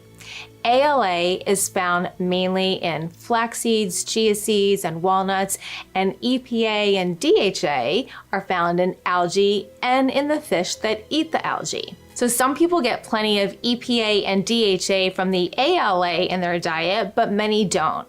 The bottom line here is that it could be smart to get your omega-3 blood levels checked. And if you don't eat fish, and there are some really good reasons not to eat fish, then it could be wise to include an algae-based EPA and DHA supplement in your diet on a regular basis. Yes, I totally agree, Nicole. And we're going to go into all of this as well as other possible supplements to consider in a lot more depth in episode 7. So stay tuned for that. Now let's turn our attention to another key factor in heart health. An excess of one particular mineral could cause more deaths than any other substance on Earth. Let's talk about sodium. So one of the problems with salt is a process called passive overeating. So you might think, well, how could salt make you fat? There's no calories in salt. It's sodium chloride. But it turns out that, first of all, sodium is an essential nutrient. Without enough sodium, you die. But you get enough salt in your whole plant food diet, just like you get enough carbohydrates and you get enough protein. You don't have to add salt in order to get enough sodium. The American Cardiac Association says you need around 500 milligrams a day. Other people suggest maybe 1,000, 1,500 milligrams a day. But there is no problem getting enough sodium in a varied diet of whole plant foods. And when you add extra salt, the average American is getting somewhere in 3,400, 4,000 milligrams a day. It turns out it stimulates something called passive overeating. If you give, for example, a person some carbohydrate, say rice or potatoes, and you just ask them to eat till they're full, they'll eat a certain amount. Everything else being equal, you salt that food, they will eat more before they feel satisfied. And people say, yeah, because it tastes better. But that's what tasting better is the sodium. The added sodium stimulates more dopamine production.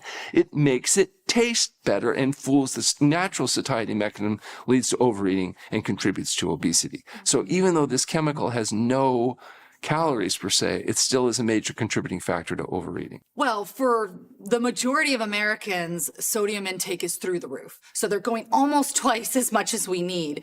And that's because of all these snack foods, these already prepared. People think their sodium is coming from the salt on their table. No, it's coming from the pizza that you're ordering, even the cold cuts that you're eating at lunch where you think you're eating a healthy turkey sandwich. That's bringing a lot of sodium into the diet. Mm-hmm. And pretty much cheese is all cheese is going to be high in sodium.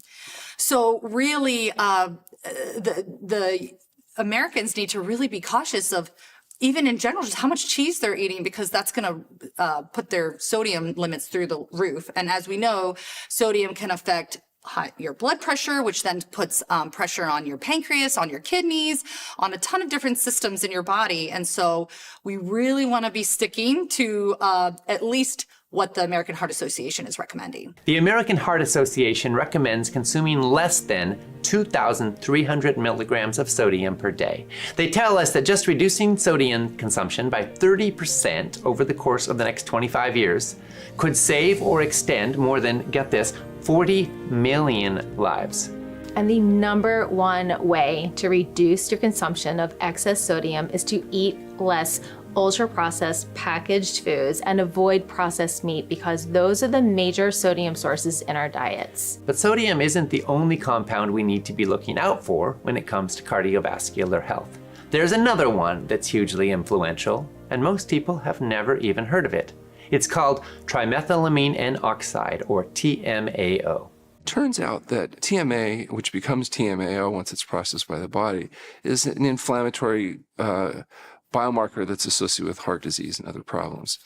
And what's interesting is if you look at whole plant eaters, they have 1,000 different strains of bacteria in their gut. And they're different organisms than people that are on heavily based meat diets. You have different organisms. And also, we're talking, several trillion creatures, maybe 5 pounds of organisms living in the healthy gut of a person on a plant-based diet. And these are living creatures. They're swimming around, eating, drinking, and defecating inside you. And what they poo in you depends on what you feed them. If you feed them diverse plant-based diet, you get fertilizer, vitamin K. You feed them a diet based on meat, fish, fowl, eggs, and dairy products, you're going to end up with products like TMA, which is going to get converted to TMAO and probably responsible for why meat eaters have such higher incidence of colon cancer and heart disease and other kinds of problems. It turns out that how we eat actually changes and selects for certain bacteria that may be more beneficial than others. And it turns out that in cardiovascular medicine, the biggest story is around TMAO, which is transmethylamine oxide. And it turns out that if you eat carnitine, which is often found in meat, carnitine being the root word carn for meat, but carnitine typically being in meats, and then you eat it, your gut flora, if you're omnivorous or just a regular old standard American diet eater, will convert it to TMAO. And it turns out TMAO levels are correlated to worsened cardiovascular outcomes in a very potent way. And these have all been published in top tier medical journals like New England Journal of Medicine, The Lancet, etc. So what I always tell people is, if you were able to shift towards a totally plant-based diet, that particular strain of bacteria, several strains of bacteria, literally go away. They've actually published a study, you'll get a kick out of this, where they fed a vegan a steak in the name of science and saw if they produced TMAO, and they did not. But if they habitually were to eat that steak, the bacteria changed, the TMAO comes back.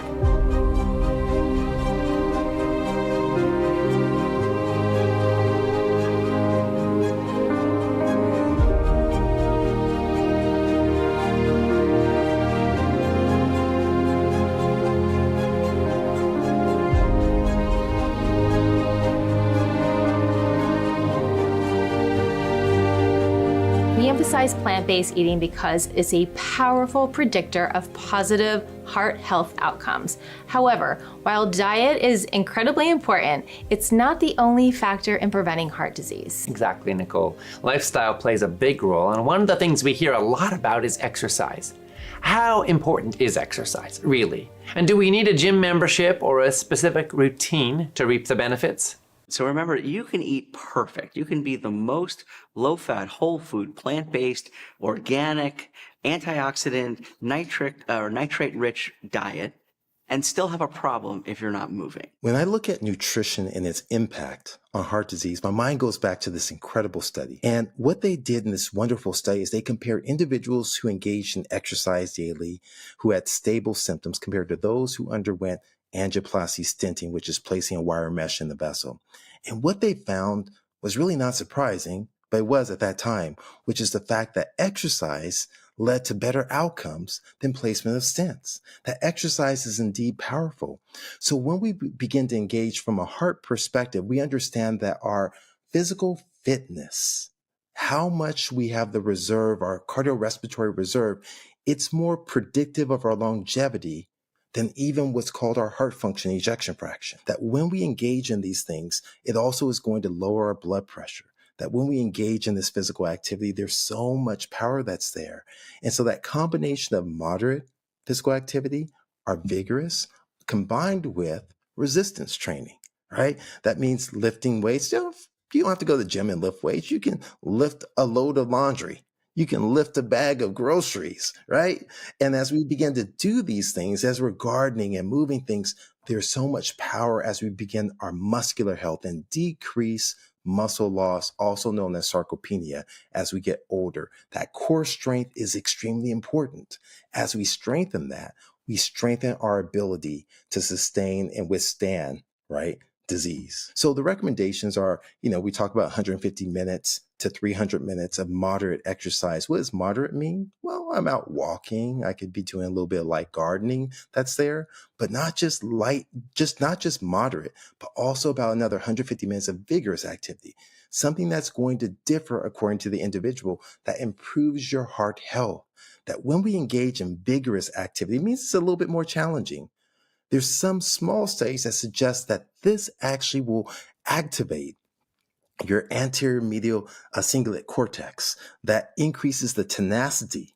That means your drive, your willpower. That means the keystone habit that helps set the foundation for you moving towards the state of health that you desire. I think for the prevention of cardiovascular disease, we really want benefits of both cardio and weightlifting. I think it's beneficial from the cardio aspect that it helps us with being able to breathe easier, our blood be able to go throughout our body. But then we also get benefits from the weight training as well, especially when it comes to bone density and being able to, again, strengthen and improve our muscles. So I actually think it's a combination of both that really helps in the prevention. So if you can do it, or if you can work up to it, 150 to 300 minutes of exercise per week is great for your heart. And ideally, you want to be getting a combination of moderate exercise and more intense activity, as well as some weight training. We'll cover fitness a lot more in episode 6. That's right. And another factor that has a huge impact on cardiovascular health is stress. Stress doesn't just live in our heads. It has a real, tangible effect on our bodies, especially on the cardiovascular system. So how exactly does stress impact heart health? And what are the most effective ways to manage it? Stress is such a major issue in all of our lives. We all experience stress. And so when stress is a natural phenomenon, right? And that's actually for our good. It's for our well-being that we need to have levels of eustress. It gets us motivated and to move towards action and purpose. But the problem is not about the eustress that gets us. It's more about the persistent stress that's there. This chronic stress that then leads to distress. There's a plethora of data that tells us there is a distinct relationship between chronic stress and every disease state. There's a distinct relationship between chronic stress and vascular health.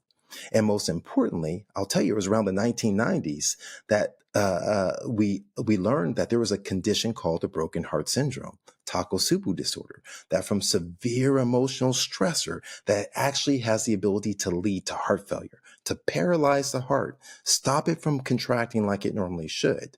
And this is a result of excess stress that happens in that moment. Stress.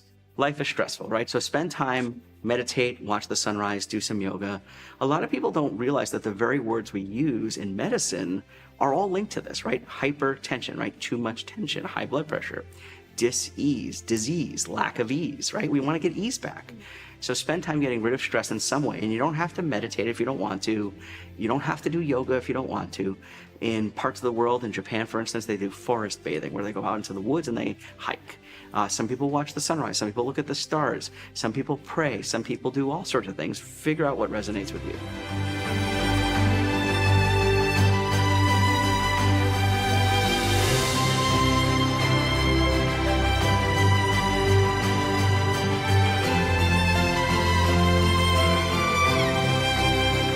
We often talk about the heart in a biological sense, as if it was just a pump in our chests. But it turns out to be profoundly affected by our emotions, and even, remarkably enough, by the amount of love in our lives. There actually might be a reason we put hearts on Valentine's Day cards, and that the heart is a symbol of love. You know, Ocean, this is such a fascinating aspect of physiological heart health. Science is now catching up with what many of us have intuitively known for ages, that love, connection, and meaningful relationships have profound effects on our heart health. Loneliness and social isolation, on the other hand, are emerging as significant risk factors for heart disease. And the good news is we can cultivate love and connection in ways that will benefit our heart health and also, at the same time, make us happier.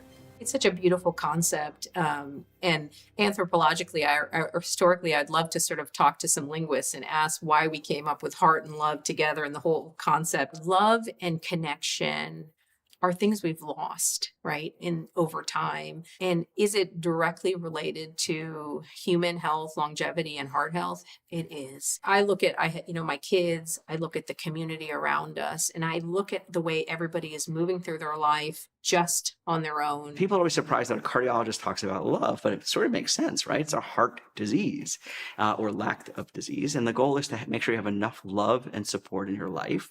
And it turns out the people who have the most love and support have the best heart outcome. And there is clear-cut scientific data that loneliness is an aging factor. You can measure something called your biologic age. I'm 65 on my driver's license, but what am I in terms of my actual cells? And there are several different ways you can test that if somebody's interested in doing that. And there are studies that show that loneliness is almost as powerful as smoking in causing you to have an advanced biologic age. So you wouldn't want that test to come back saying you're 80 at age 65. You'd prefer it to come back saying you're 55 at age 65. So you don't need to run the test, but loneliness is a real factor. And I think, the last few years have challenged us to maintain, in person.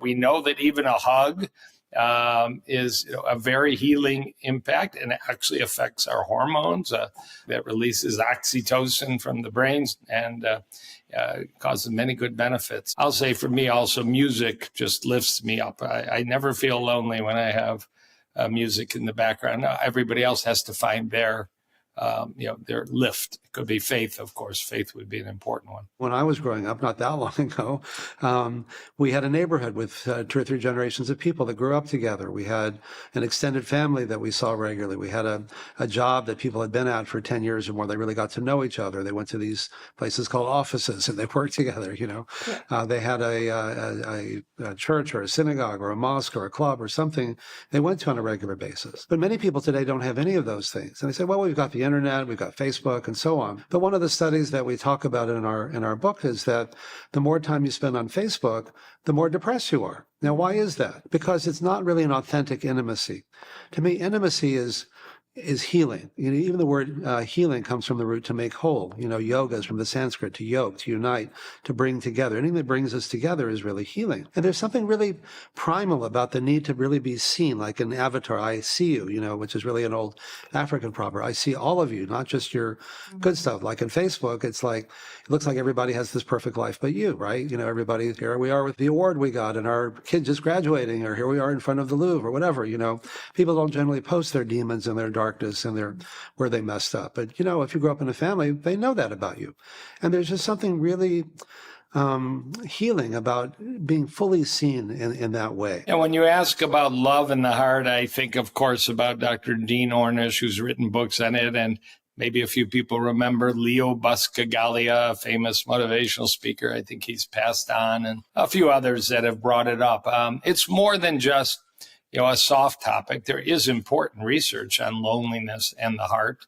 And on the flip side, community and the heart community might be family if you're lucky, might be friends, might be a plant-based community, hopefully in person, but it could even be an online plant-based community. And I always vouch for the love that pets give us. Having 3 rescue dogs at home is one of the greatest joys and loves of my life. And they take a lot of time and a lot of effort, but the feedback is so important. There's so much data on companion animals. You bring an animal into a hospital, everybody gets better, and so there's so much out there about the need for companionship and getting an animal, having plans, having something to care for is important. And I think all of us can do it. All of us can find something. You can't have a dog in your apartment. Okay, get a plant, care for that plant, love that plant, make it better and make it grow. Those are all ways to connect. There's a decent amount of data showing that pet owners tend to live longer. And the mechanisms behind that probably are love, connection, and support. It's very rare these days to see unconditional love from anything, and pets really know how to do that very well. Even on your worst, most difficult day, you walk in and your dog's happy to see you no matter how bad of a day, or your cat or whatever it is. And so I think that there's emerging evidence that suggests that connectedness is powerful. And what I always tell people is, if you want to get a pet, there's data that shows that it improves your lifespan. But it is some work to get there. Is it helpful to have a dog or a cat or another companion animal in the home? Dogs seem to be more helpful than cats for sort of repopulating the microbiome. So there's several studies that show that households with dogs, the kids tend to require fewer antibiotics. And it's probably because of the dog bringing in microbes from the outside and sort of colonizing everyone with more microbes. So the data on dogs is pretty clear that dogs are helpful in that setting. And there's also data on couples that show that couples living together, cohabitating, share more microbial species, again, because of the swapping around of microbes, which seems to be a good thing, particularly if the person you're sharing with has healthy microbes. Got it. A new thing to put on the dating app. I think so. Do you have healthy microbes? I think we should be looking based on the Bristol stool scale. Are you a Bristol 1, where you have, super hard stool and you might be in the bathroom all the time, constipated? Are you a Bristol 6, where you have looser stool and you may also be running? And what does your microbiome look like? This is a fantastic startup opportunity for a dating app based on stool pattern and your microbial profile. It's a niche audience. It's really clear that love is good for our hearts and it's good for our happiness. And one of the things that can bring a lot more love into our worlds is companion animals. Yes, and here I want to raise a question. I've often puzzled over how it is that we humans love some animals as part of our families. We give them names, we pay their vet bills. Some of us would do just about anything for a dog or a cat or other companion animal in our lives. But then we take other animals like cows, pigs, chickens, turkeys, and call them dinner. By virtue of that semantic distinction, we treat them with enormous cruelty in modern factory farms. Then we eat them, often without much of a second thought. It's a stark contrast. These animals are intelligent, emotional beings who feel pain and fear, much like the pets we adore. But for many, this reality remains out of sight due to how our food system has been designed. You do not need to be a vegetarian or an animal rights activist to be troubled by the reality of factory farming. And it raises, I think, an important question.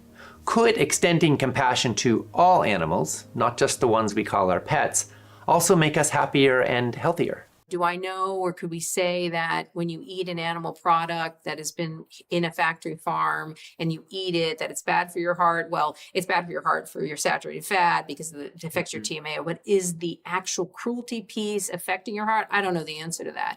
But I can stipulate that we have lost that connection to food. And I think it's very important for us as humans to know where our food came from. Mm-hmm. Every plant that we eat, we should know where it came from. But every piece of meat that we choose to eat, we should know where it came from. And I think as a society, we have to move away from all this cruelty in the way we're eating animal products. Choose to eat animal products or not for your health, and understanding all of those pieces. But supporting the way we are farming animals we need, as a society, we need to make that a change for every reason.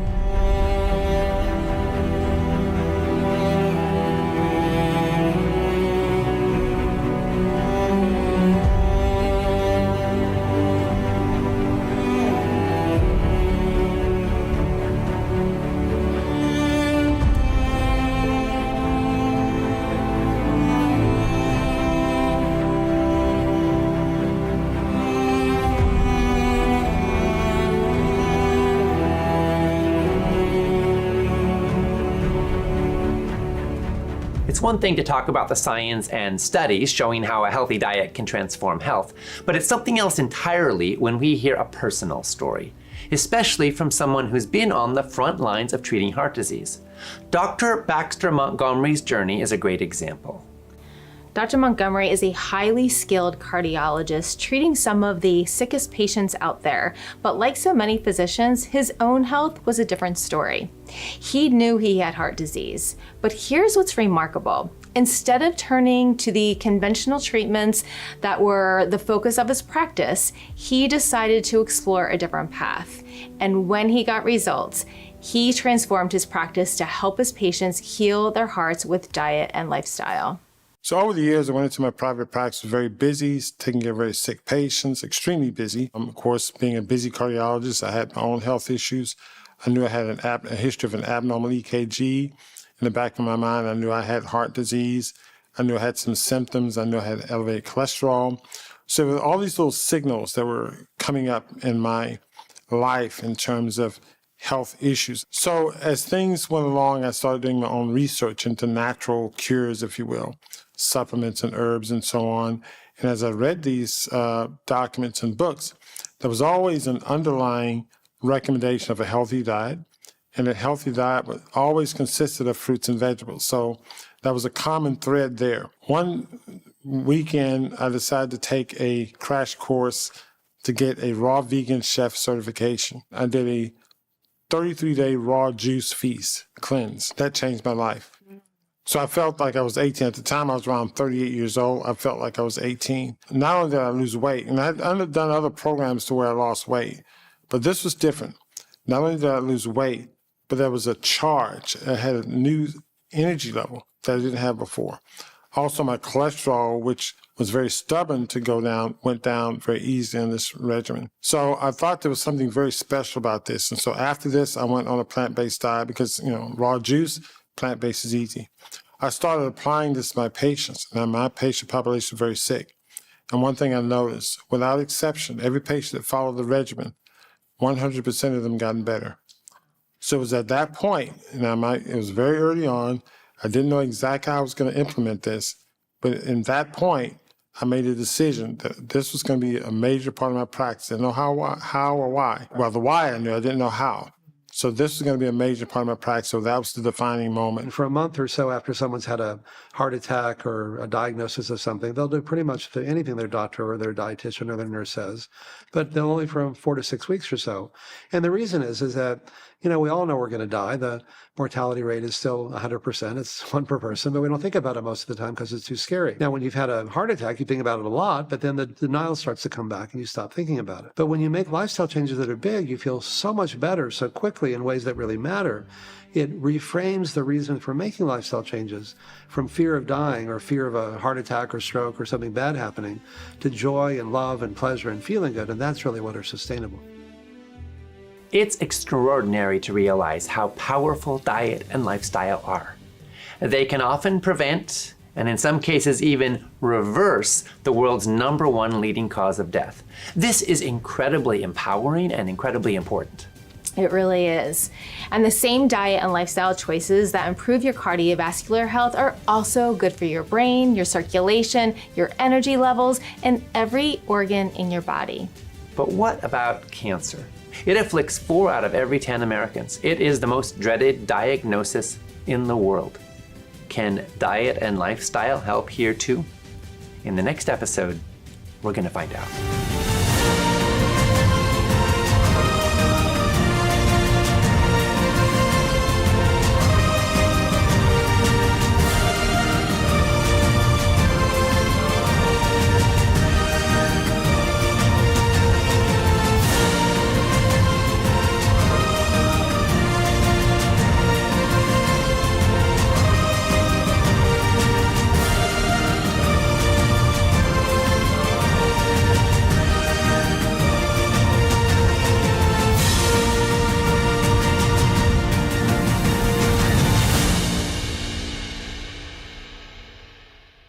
At Food Revolution Network, our mission is healthy, ethical, sustainable food for all.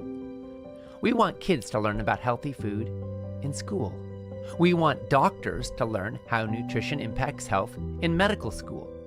We want the routine use of antibiotics banned from factory farms. We want a world where everyone, regardless of their ethnic or economic background, has knowledge of and access to healthy food for their family. We want a world in which heart disease, cancer, Alzheimer's, obesity, and diabetes are rare, and in which vibrant health is the norm. We're spreading the word, and we're standing for change. And with every empowerment package purchased, we make a donation to Trees for the Future, so they can plant another organic fruit or nut tree in a low-income community. Join this movement and stand with us for a real food revolution.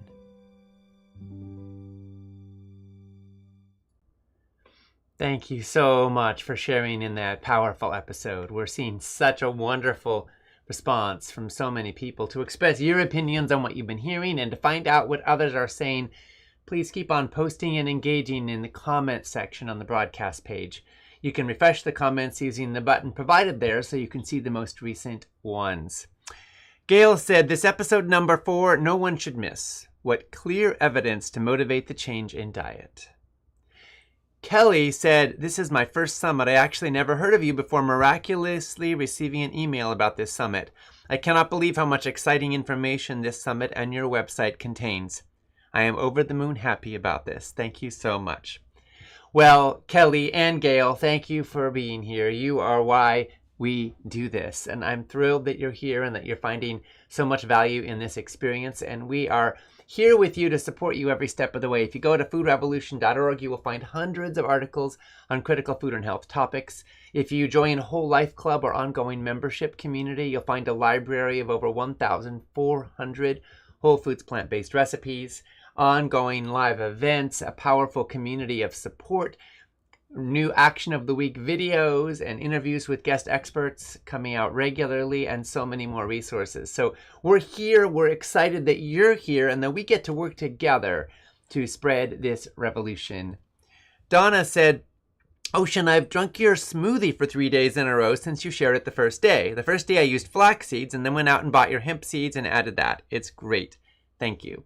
Awesome, Donna. Thank you so much. For those who missed it, on day 1, I shared about a smoothie that I make regularly that is loaded with protein, plant-based protein. And I'll just share real quick again in case you missed it. For anybody else who's hearing this thinking, oh my gosh, what on earth is Donna talking about? So what I do is I put in 2 cups of unsweetened Eden soy organic soy milk, which is nothing but organic soybeans and water, 12 grams of protein per cup in there, by the way. And then I add in a couple tablespoons of hemp seeds, a couple tablespoons of peanut butter, and frozen fruit, mango, banana, berries, about a cup or a cup and a half of frozen fruit, a teaspoon of vanilla extract, blend it up, and voila, 40 plus grams of protein before breakfast. And it's delicious, and it's all wholesome, healthy foods. So anyway, that's what Donna's talking about.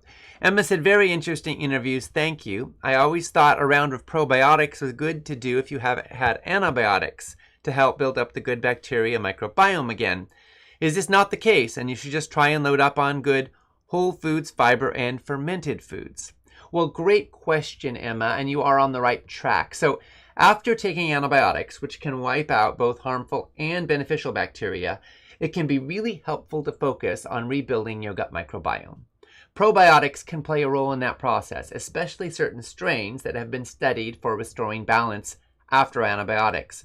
But the bigger, longer-lasting impact comes from what you feed those microbes, which hopefully is going to be whole plant foods that are rich in fiber, along with fermented foods like sauerkraut and kimchi and maybe some plant-based yogurts. Think of probiotics a bit like seeds and fiber as the soil and the fertilizer. If you take probiotics, they won't thrive unless you nourish them with prebiotic fiber from things like beans and oats and bananas and onions and garlic. So yes, whether or not you take a probiotic supplement, the biggest key thing is loading up on fiber and fermented foods to help your gut microbiome to replenish and bounce back.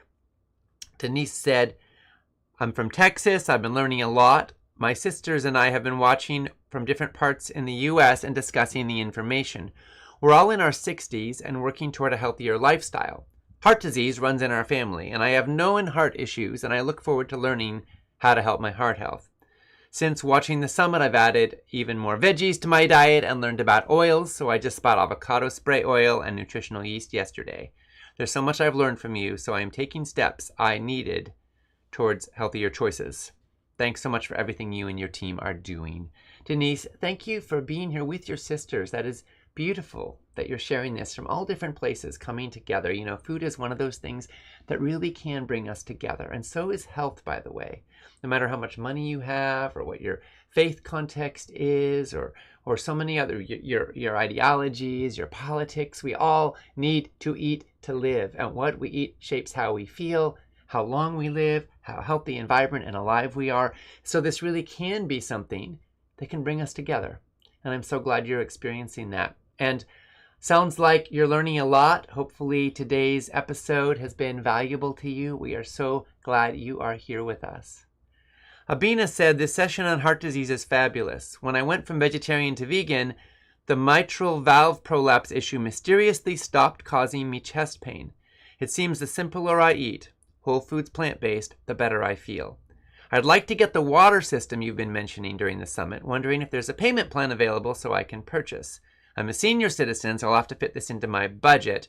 However, I know my family will enjoy it too. Well, Abina, thank you so much for reaching out, and I'm so glad that you've been experiencing the benefits of eating more whole plant foods.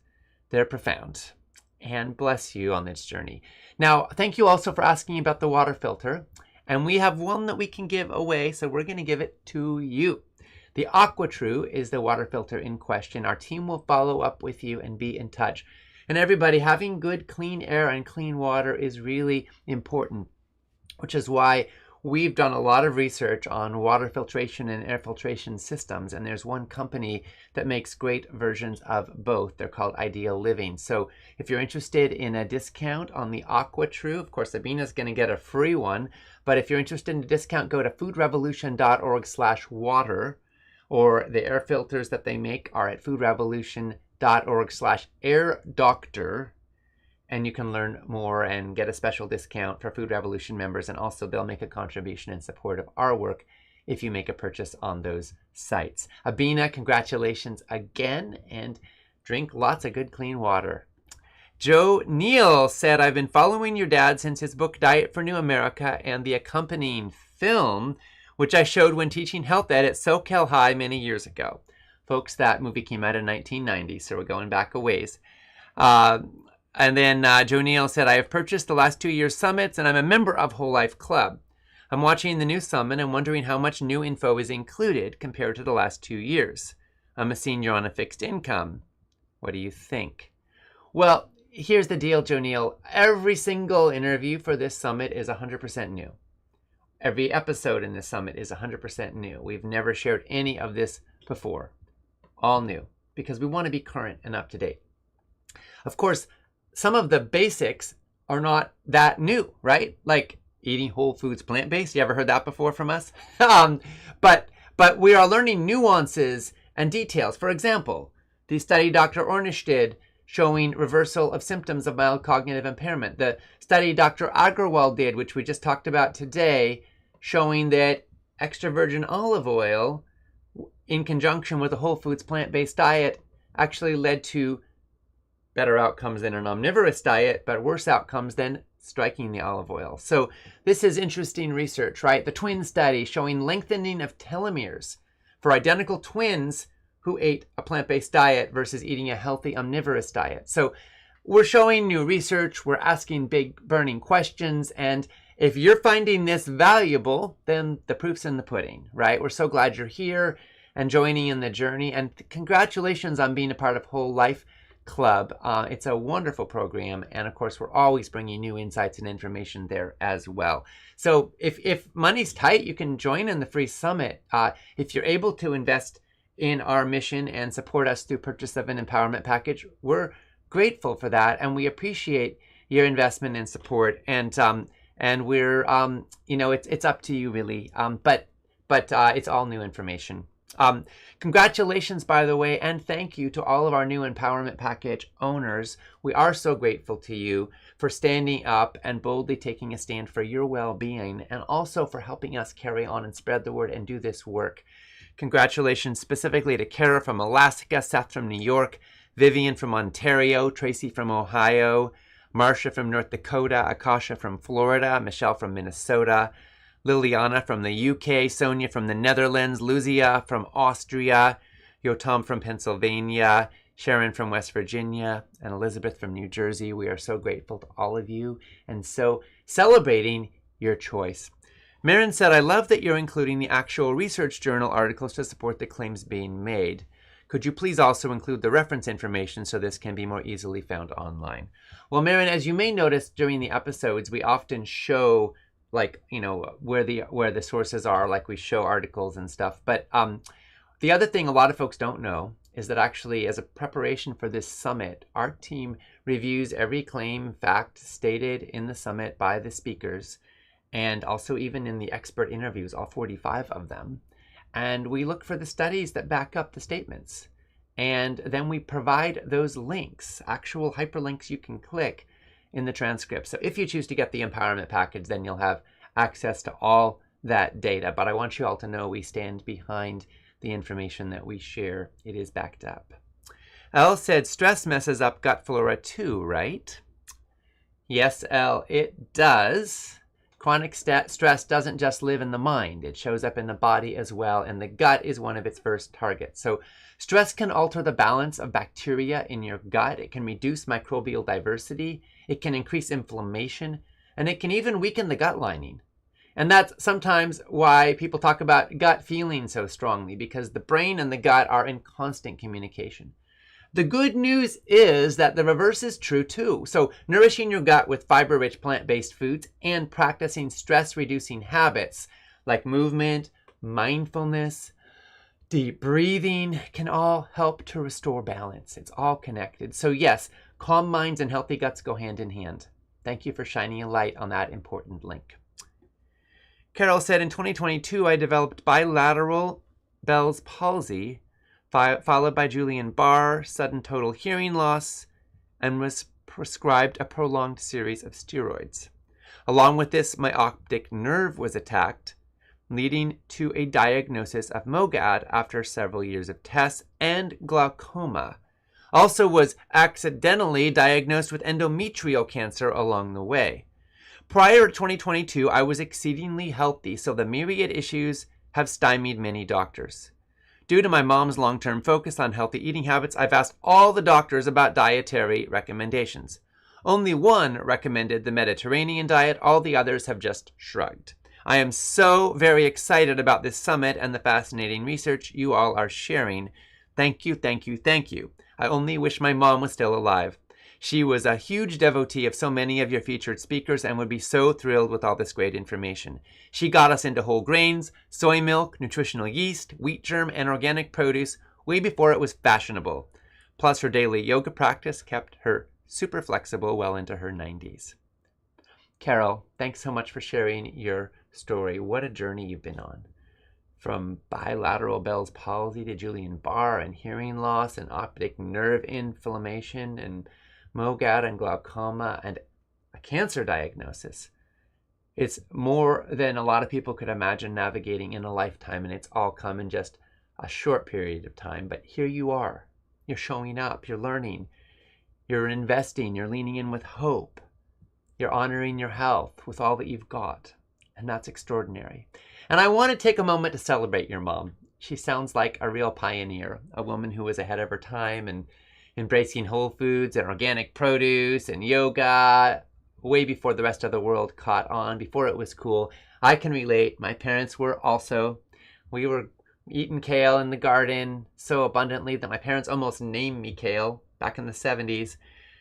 The wisdom that your mom passed on is clearly alive in you, and I'm sure she'd be so proud of you as you're learning and engaging and carrying this forward. It is frustrating when doctors don't have clear answers, though, especially when someone who's always lived healthfully faces complex and even rare conditions. So the Mediterranean diet is a really solid reference point, especially because it's rich in plant-based foods like whole grains and legumes and fruits and vegetables and nuts. That said, there's a growing evidence body, as we've been discussing during this summit, that a fully plant-based whole foods lifestyle that's loaded with antioxidants and anti-inflammatory foods and immune supportive nutrients can be a wonderful ally for neurological, immune, and overall health. So I don't know exactly what's going to work in your specific situation, but I know that when you give your body the right fuel, you optimize your chances to thrive. And I want you to know you're not alone in this. This summit is for people just like you who want to take back their power and find out what's possible when we give our body the optimal fuel. So bless you, and we're sending you love and support every step of the way. Stacy said, I'm enjoying this summit so much, only sad I've missed it in the past. I'm getting so much out of all the information. Can you tell me about the formula for determining how much protein you should get? I believe it was in day 1.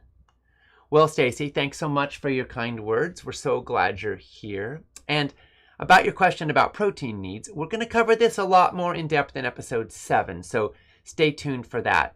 But the general guideline that we shared is that the most healthy adults need about a minimum of 0.8 grams of protein per kilogram of body weight per day. So to figure that out, you would take your weight in pounds and divide by 2.2 to get your weight in kilograms, then multiply that by 0.8 to get your daily protein needs in grams. For example, if you weigh 150 pounds, then that's 68 kilograms. 68, that's 150 divided by 2.2, right? Then 68 times 0.8 is about 54 grams of protein per day. So that's kind of like a basic bottom baseline for typical adults. Now, needs can vary depending on your age and activity level and health status.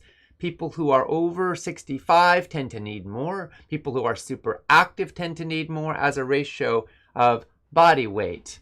And the good news is that if you're eating a varied whole food plant-based diet and enough total calories, it's very doable to meet your protein needs. The average American is getting more than twice as much as they need and probably far more than they should for optimal health. Too much protein is linked to increased risk of cancer. But you want to get the right amount. And, most whole plant foods contain plenty. What you want to make sure you're not doing is eating too little calories or bottled oils or added sugars in any significant volume, because those give you calories that have no protein. Refined carbs are also a problem in general. So like white flour is pretty low in protein. But if you're eating whole plant foods with plenty of legumes, you'll do well. And if you do something like fold in the smoothie that I mentioned earlier that gives you 40 grams in a drink before breakfast, then rock on. So there's good ways to solve this. It's not a huge challenge for most people, but we'll talk about it in a lot more depth in episode 7, and there are some nuances here. So thanks for asking. Wanda said, is there a cookbook you recommend that encompasses everything presented in the summit? Wanda, thanks for your question and for your excitement about bringing all this forward. I am thrilled to share that we do have a cookbook to recommend. It's called Powered by Plants, and I wrote it with my summit co-host, Nicole D'Andrea Russert. Here it is. And it's packed with easy, delicious, whole food, plant-based recipes that align with all that we're teaching, supporting your heart and brain and gut and immune system with healthy foods. I wrote the first part of the book, which dives into the key nutrients we've been talking about, like protein, calcium, iron, omega-3s, B12, and lots more. It's very practical and specific, so you find out how you can confidently get the nutrients you need. And then the second part of the book, the heart of it really, is the recipes. And the cool thing about these recipes is they're all recipes you can make in 30 minutes or less. We wanted to prove that it can be delicious and easy to get your nutrition abundantly with wholesome, healthy plant foods. So thanks again for asking. If you go to poweredbyplantsbook.com, you can find out more and get it online. Again, that's poweredbyplantsbook.com, or just head on over to your favorite bookseller. Kathy said, how does FRN view date sugar and or coconut sugar as sweeteners? If you use these, can you suggest a brand of each?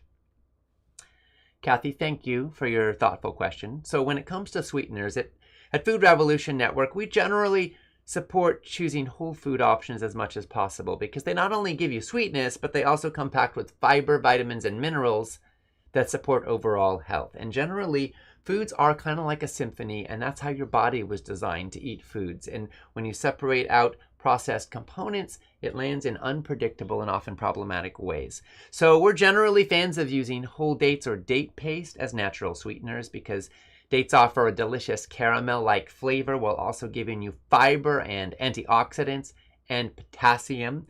And they're a lovely way to add sweetness while keeping your blood sugar response gentler than with refined sugars.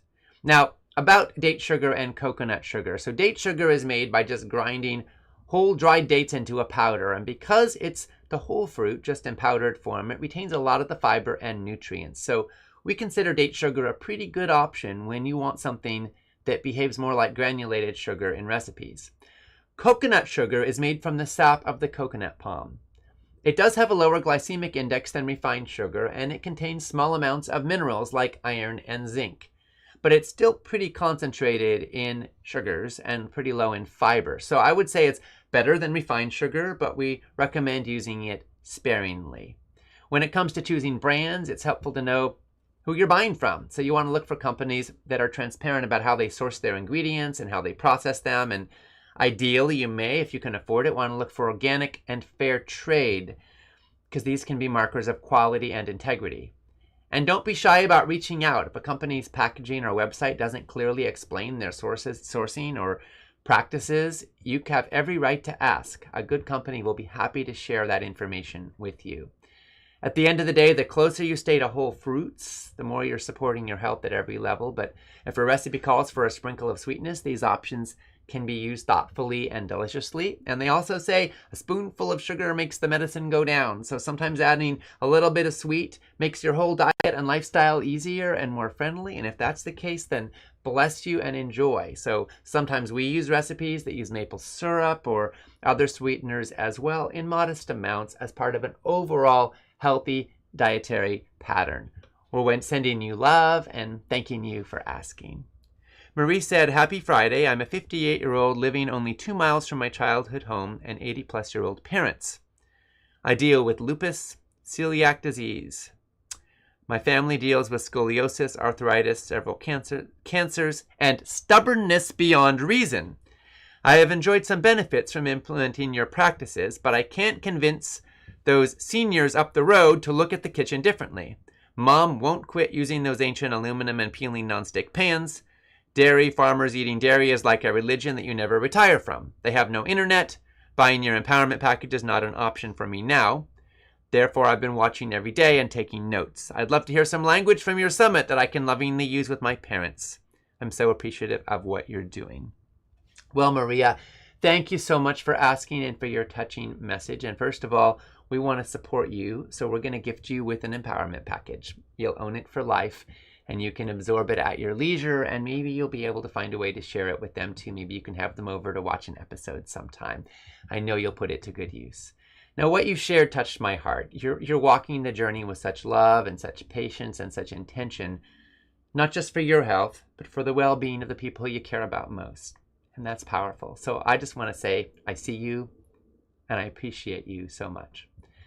Now, you're navigating lupus as well as celiac disease, and you're living close to aging parents and honoring their history and their habits, and yes, even their stubbornness.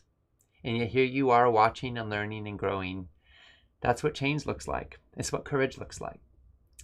When it comes to having those kitchen conversations with loved ones, especially those rooted in long-standing beliefs, sometimes it helps to shift from convincing to connecting. Here's an example of some language that might open hearts more than it challenges habits. What if you could say, just an idea here. You know them better than me, but here's an idea. Mom, I know you've been cooking your way for a long time, and I respect that. I'm learning some things that are helping me feel better, and I just wonder if you'd be open to trying a few small changes with me. No pressure, just an experiment. I'd love to cook you something that's helped me feel a little more energetic or in less pain. And most of all, I want to feel more connected to you. And if I can share a little bit of what's lighting me up or working for me, then maybe that would be a bridge that would help us share a little more deeply, which is really what I treasure. Or maybe you could say, Dad, I know dairy's been part of your life and livelihood for decades. And I honor that, and I thank you for all your hard work supporting our family. And I've been learning that some foods can cause inflammation, and I just want to see if eating differently might help me feel stronger. I'm not trying to change everything. I'm just giving my body its best shot, and I'm hoping I can have your blessing. The key is starting with love, honoring their story and inviting them gently into your journey instead of trying to pull them into a new one. And even if they don't change, know that you are changing the energy in your family by planting seeds of care and compassion and wisdom, and also by making choices that are aligned with your integrity and your values, and hopefully your well-being. So thank you, Maria. You're a force for good, and we're honored to be a part of your path, and our team will be in touch with you about that empowerment package. I know you'll put it to good use. Carla said, first of all, sending much love and gratitude to John for his decades-long commitment to our health and well-being and that of the planet. Just wanted to share that I'm a huge fan of FRN, and I've been following the summit and a healthy diet for years. The benefits of this lifestyle really showed up for me when I was diagnosed with cancer 2 years ago. By implementing the 5 pillars of health that so many presenters have talked about, I've had a remarkable outcome. And my husband reversed his autoimmune condition and got off prednisone following a whole foods plant-based protocol. The two of us are supercharged with sharing this information with family and friends, and I am excited to check out your plant-based coaching program. Thank you so much for making such a positive impact on so many lives. Carla, thank you, and I'm so happy to hear about you and your husband experiencing these benefits. So grateful. So much love to you. And thanks for checking out the plant-based coaching program. A lot of people get into that because of the transformations they've experienced, and they want to spread the word and help inspire others. Sounds like that may be the case for you. For those who don't know, you can find out all about it at certification.foodrevolution.org. We're proud to train hundreds of new plant-based coaches every year in this program, and these coaches are out there making a real difference, helping people embrace healthier, more sustainable lives. One of our graduates is Vincent Savino from New Bedford, Massachusetts. Vincent survived a widowmaker heart attack during a group run, and after that, he felt like he'd been given a new shot at life. He was determined not to rely on medications or to live in fear, so he turned to a healthier diet and lifestyle, and he experienced a powerful transformation. And now he's helping others. This is Vincent's story.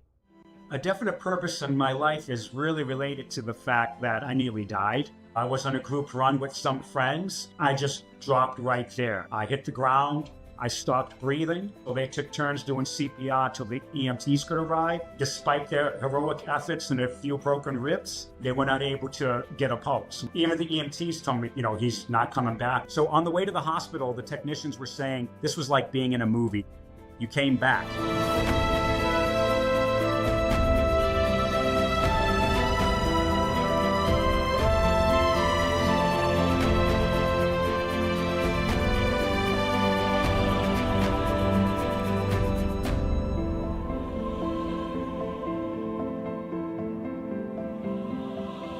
My name is Vincent Savino. I'm from New Bedford, Massachusetts, and I'm a plant-based coach.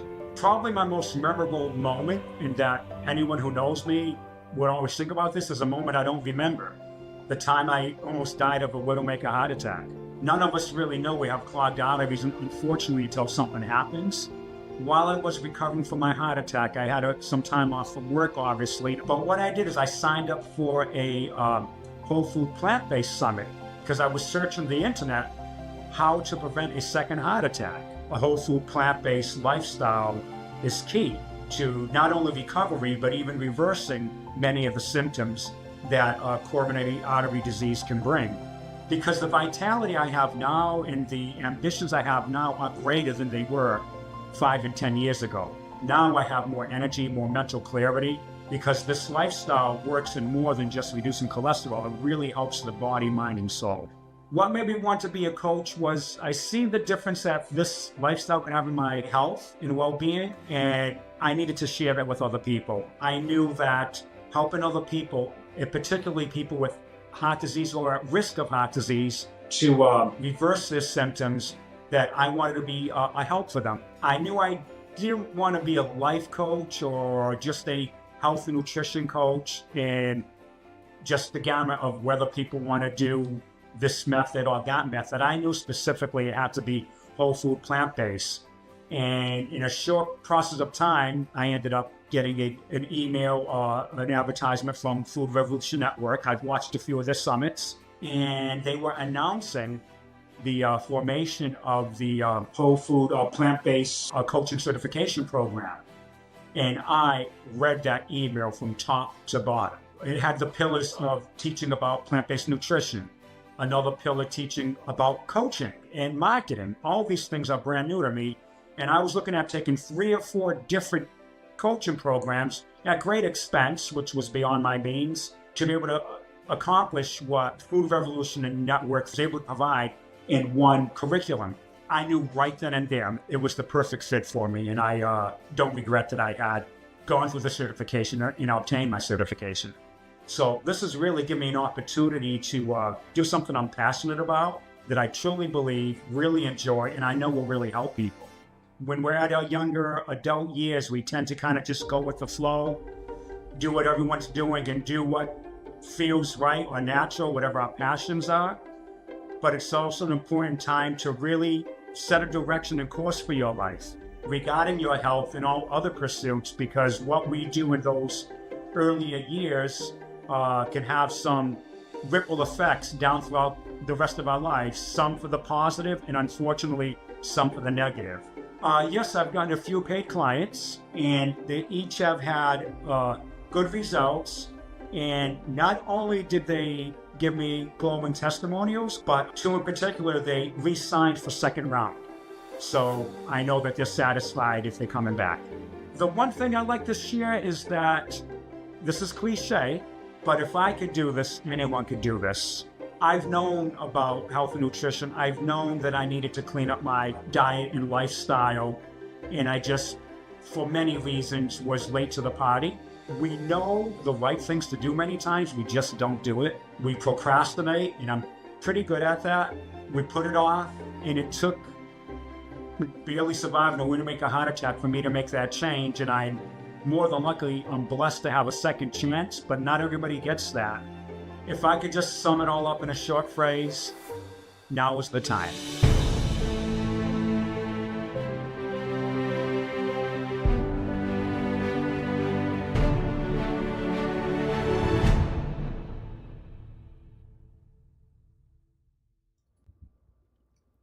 Thank you so much to Vincent for sharing that inspiring story. If you're interested in becoming a plant-based coach, you can find out more at certification.foodrevolution.org. It's a 6-month program. Our next cohort launches in January. You can lock in an early bird special right now with a fully refundable $100 deposit. Again, learn more at certification.foodrevolution.org. Lil said, I've been following the no oil, low fat, whole food diet Dr. Esselstyn recommends. I don't understand why other healthy whole food diets include oil in recipes. Could you clarify this? Well, Lil, Dr. Esselstyn's approach is specifically designed for people who are looking to prevent or especially to reverse heart disease. And he's very clear that no added oil is part of his prescription.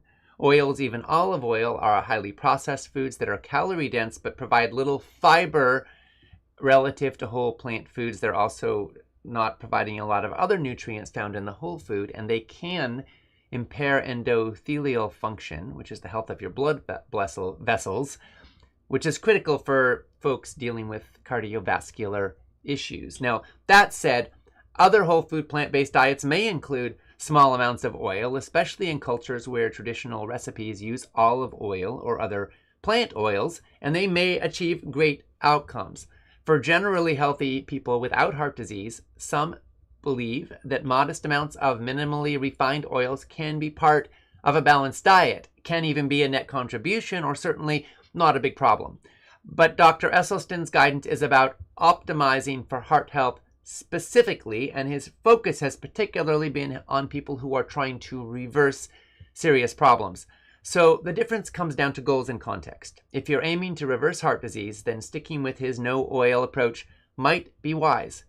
And as we saw from the research from Dr. Agarwal in today's episode, even extra virgin olive oil was not a net benefit. It was a net negative as part of an overall super healthy dietary pattern. But if you're not dealing with heart disease, then some experts feel like a little oil might be just fine, maybe even bringing some benefits. And whether or not you consume oil, we all need healthy fats. So nuts and seeds and avocados, as well as sources of omega-3 fatty acids, like particularly flax and chia seeds, as well as walnuts, maybe some DHA and EPA supplements, can be beneficial. And if you're going to use oil, it looks like olive and avocado oil are probably about the best ones out there, as well as flax oil if you're not going to cook with it. Or at least these are the least problematic ones. So, of course, not everybody agrees. Not everybody is the same. So depending on your goals and your context and your health outcomes, the reality will vary. But what's clear is we want to eat more whole plant foods, eat plenty of healthy fats, and then if you have a little bit of the healthiest oils on the side or not, it's going to depend partly on your situation and context. Every day of this summit, we're leaning into recipes of the day because we want to help you not just learn, but also eat aligned with your values and what you're learning. It's not just knowing what to do, it's doing what you know. And it all comes home in the kitchen. And that's one of the things I love about working with the brilliant Nicole D'Andrea Russert, who created recipes for every day of the summit. So today's recipes of the day include jack cakes. You can replace traditional crab cakes with these plant-powered jack cakes that are made with fiber-filled jackfruit, eggless mayo, and lots of colorful veggies. These jack cakes are nutritional powerhouses, and they deliver a delicious and healthy twist in each dippable bite. Next, we have beet balsamic dressing. This may be one of the best balsamic dressing recipes you ever experience in your life. Sweet and earthy beets pair with the robust, pungent, and rich flavor of balsamic vinegar to create a unique dressing that's creamy and naturally sweet with just the right amount of tart. You can drizzle it over a salad or a green bowl or a wrap or wherever you want a touch of sweet and savory goodness. And today we have the creamy red lentil soup, which is a bright, creamy, and flavorful soup loaded with sweet veggies, hearty potatoes, red lentils, and plenty of spices. These wholesome ingredients come together to create a creamy mouthfeel. And by the way, it's super simple to make.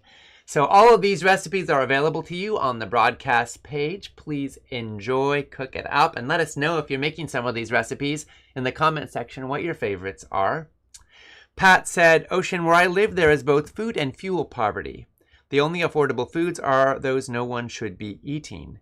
To what degree can I use the materials I have purchased here to help these communities thrive on better foods and nutrition, and help them grow their own using windowsills and walks to net them organic and unadulterated foods? Well, Pat, thank you for reaching out, and my heart is going out to you and to your community. In areas where healthy food is hard to come by, it's a challenging situation, right? And it creates these intergenerational cycles of poverty where people who are sick are more likely to suffer and struggle, and that in turn can deplete financial resources, which makes it harder to get out of stress and debt. But growing your own food can be a powerful act of resilience as well as nourishment. And you don't need a big garden or a big budget to get started. One of my favorite solutions, as I mentioned a little earlier today, is growing sprouts, which can be done, as you kind of mentioned, on a windowsill or a countertop. Lentils, mung beans, broccoli seeds, many others can turn into fresh living food in just a few days with minimal effort and cost. Sprouts are little powerhouses. They're packed with vitamins, minerals, antioxidants, and enzymes. They're easy, affordable, and incredibly nutrient-dense, super bioavailable. And teaching folks to sprout can be life-changing, giving them fresh, unprocessed, organic greens in every season. And add to that some basic tips for using beans and whole grains and root veggies, and you're helping build a foundation for health even in some pretty tough circumstances. So together, we can turn windowsills and walkways into thriving sources of nourishment, and we can help communities, especially struggling communities, to be more well and healthy and resilient, which I think is one of the most important efforts of our times for all of us who long for a more just, healthy, and sustainable and beautiful world for all.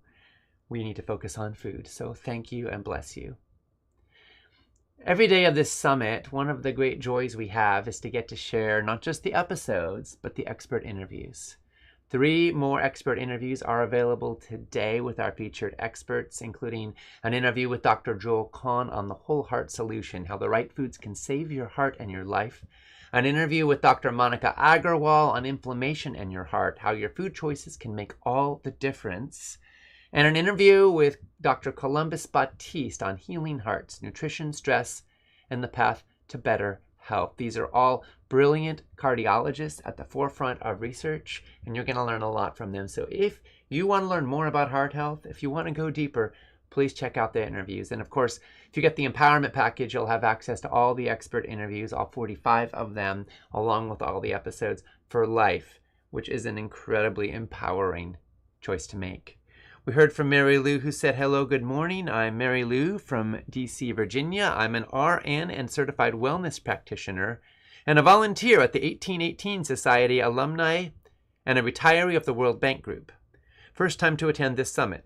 I'm interested in learning more about food as medicine and improving health, wellness, and longevity among older adults. Mary Lou, welcome. It's such an honor to have you with us for your very first summit. And with your incredible background as an RN and a wellness practitioner and a volunteer supporting older adults through the 1818 Society, I just want to say thank you. The work you're doing is so needed and so meaningful. You know, the science is clear. Food can be one of the most powerful medicines we've got. And when it comes to supporting health and wellness and longevity, especially among older adults, a healthy diet can make a profound difference. It's not just about preventing disease, it's about increasing energy and boosting mood, reducing inflammation, and even supporting cognitive and immune health. And what really excites me is the ripple effect. As you learn and integrate this knowledge, you'll be able to bring it to the communities you serve and help other people add years to their lives and life to their years. So thank you for being here and being a part of this movement. And everybody watching, I want to invite you to think about the communities you are part of and the people you love and how you can take what you are learning and spread this message, because our lives are on the line. And we can make such a difference in people's lives when we share this information with them. It's not too late for folks to register for this summit. So send them to foodrevolutionsummit.org and they can sign up right on that page and they'll get the entire summit to go. Today's day 4 will be on replay shortly, and there's still another half the summit left. It's an incredible opportunity, as you can see.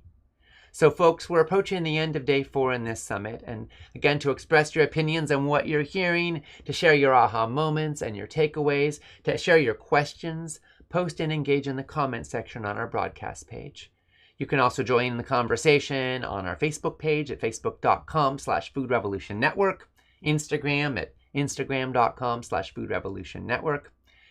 Come on back and join us tomorrow. We're going to go live at 7:45 Pacific Time, 10:45 Eastern, 2:45 p.m. GMT, or at 11 Eastern when we start rolling episode 5, Cancer, Shattering Myths, Empowering Hope. Tomorrow's episode is all about hope and healing. We're going to explore powerful daily choices you can make that can protect your health and lower your risk of the world's most feared disease. This is a message everyone needs to hear, and the science might surprise you, and the possibilities are profound. In the meanwhile, you can post it, engage in the comments section on the broadcast page. You can watch the replay, which will go up as soon as I'm done here.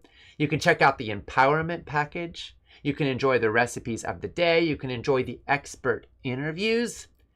We're wishing you a wonderful, healthy, and thriving day.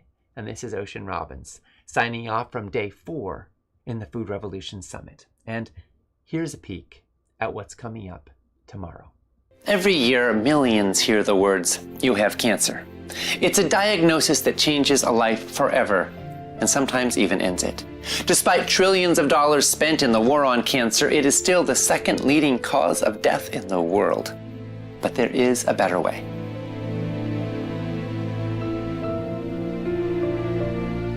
Our thinking is tipped towards the expensive drugs. It's distorted towards the expensive drugs. And it's tipped away from what is common sense. 95% of cancers is not genetics, okay? So the number of cancer cases today is linked to several aspects of modern life. There was a New York study, for example, that looked at women with cancer, followed them to see what percentage died, and then looked at their food consumption that included foods with flax and lignans are also present in other foods like berries and walnuts. They found a 71% drop in mortality for high versus low lignin consumers. Those who eat plant-based diets, not even necessarily whole food plant-based diets, have lower risk of all cancers combined. Not only can plant-based diets reverse the progression of cancer, it's the only diet that's ever been proven to reverse the progression of cancer. As devastating and frightening as a cancer diagnosis can be, it can also become one of the most transformative moments that sets that person and her circle on a path of actual strength, enlightenment, purpose.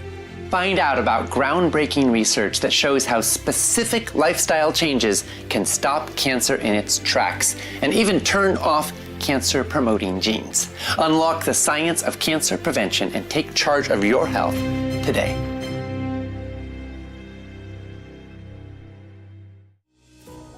No matter where you come from or what you've been through, the simple truth is that you are meant to thrive.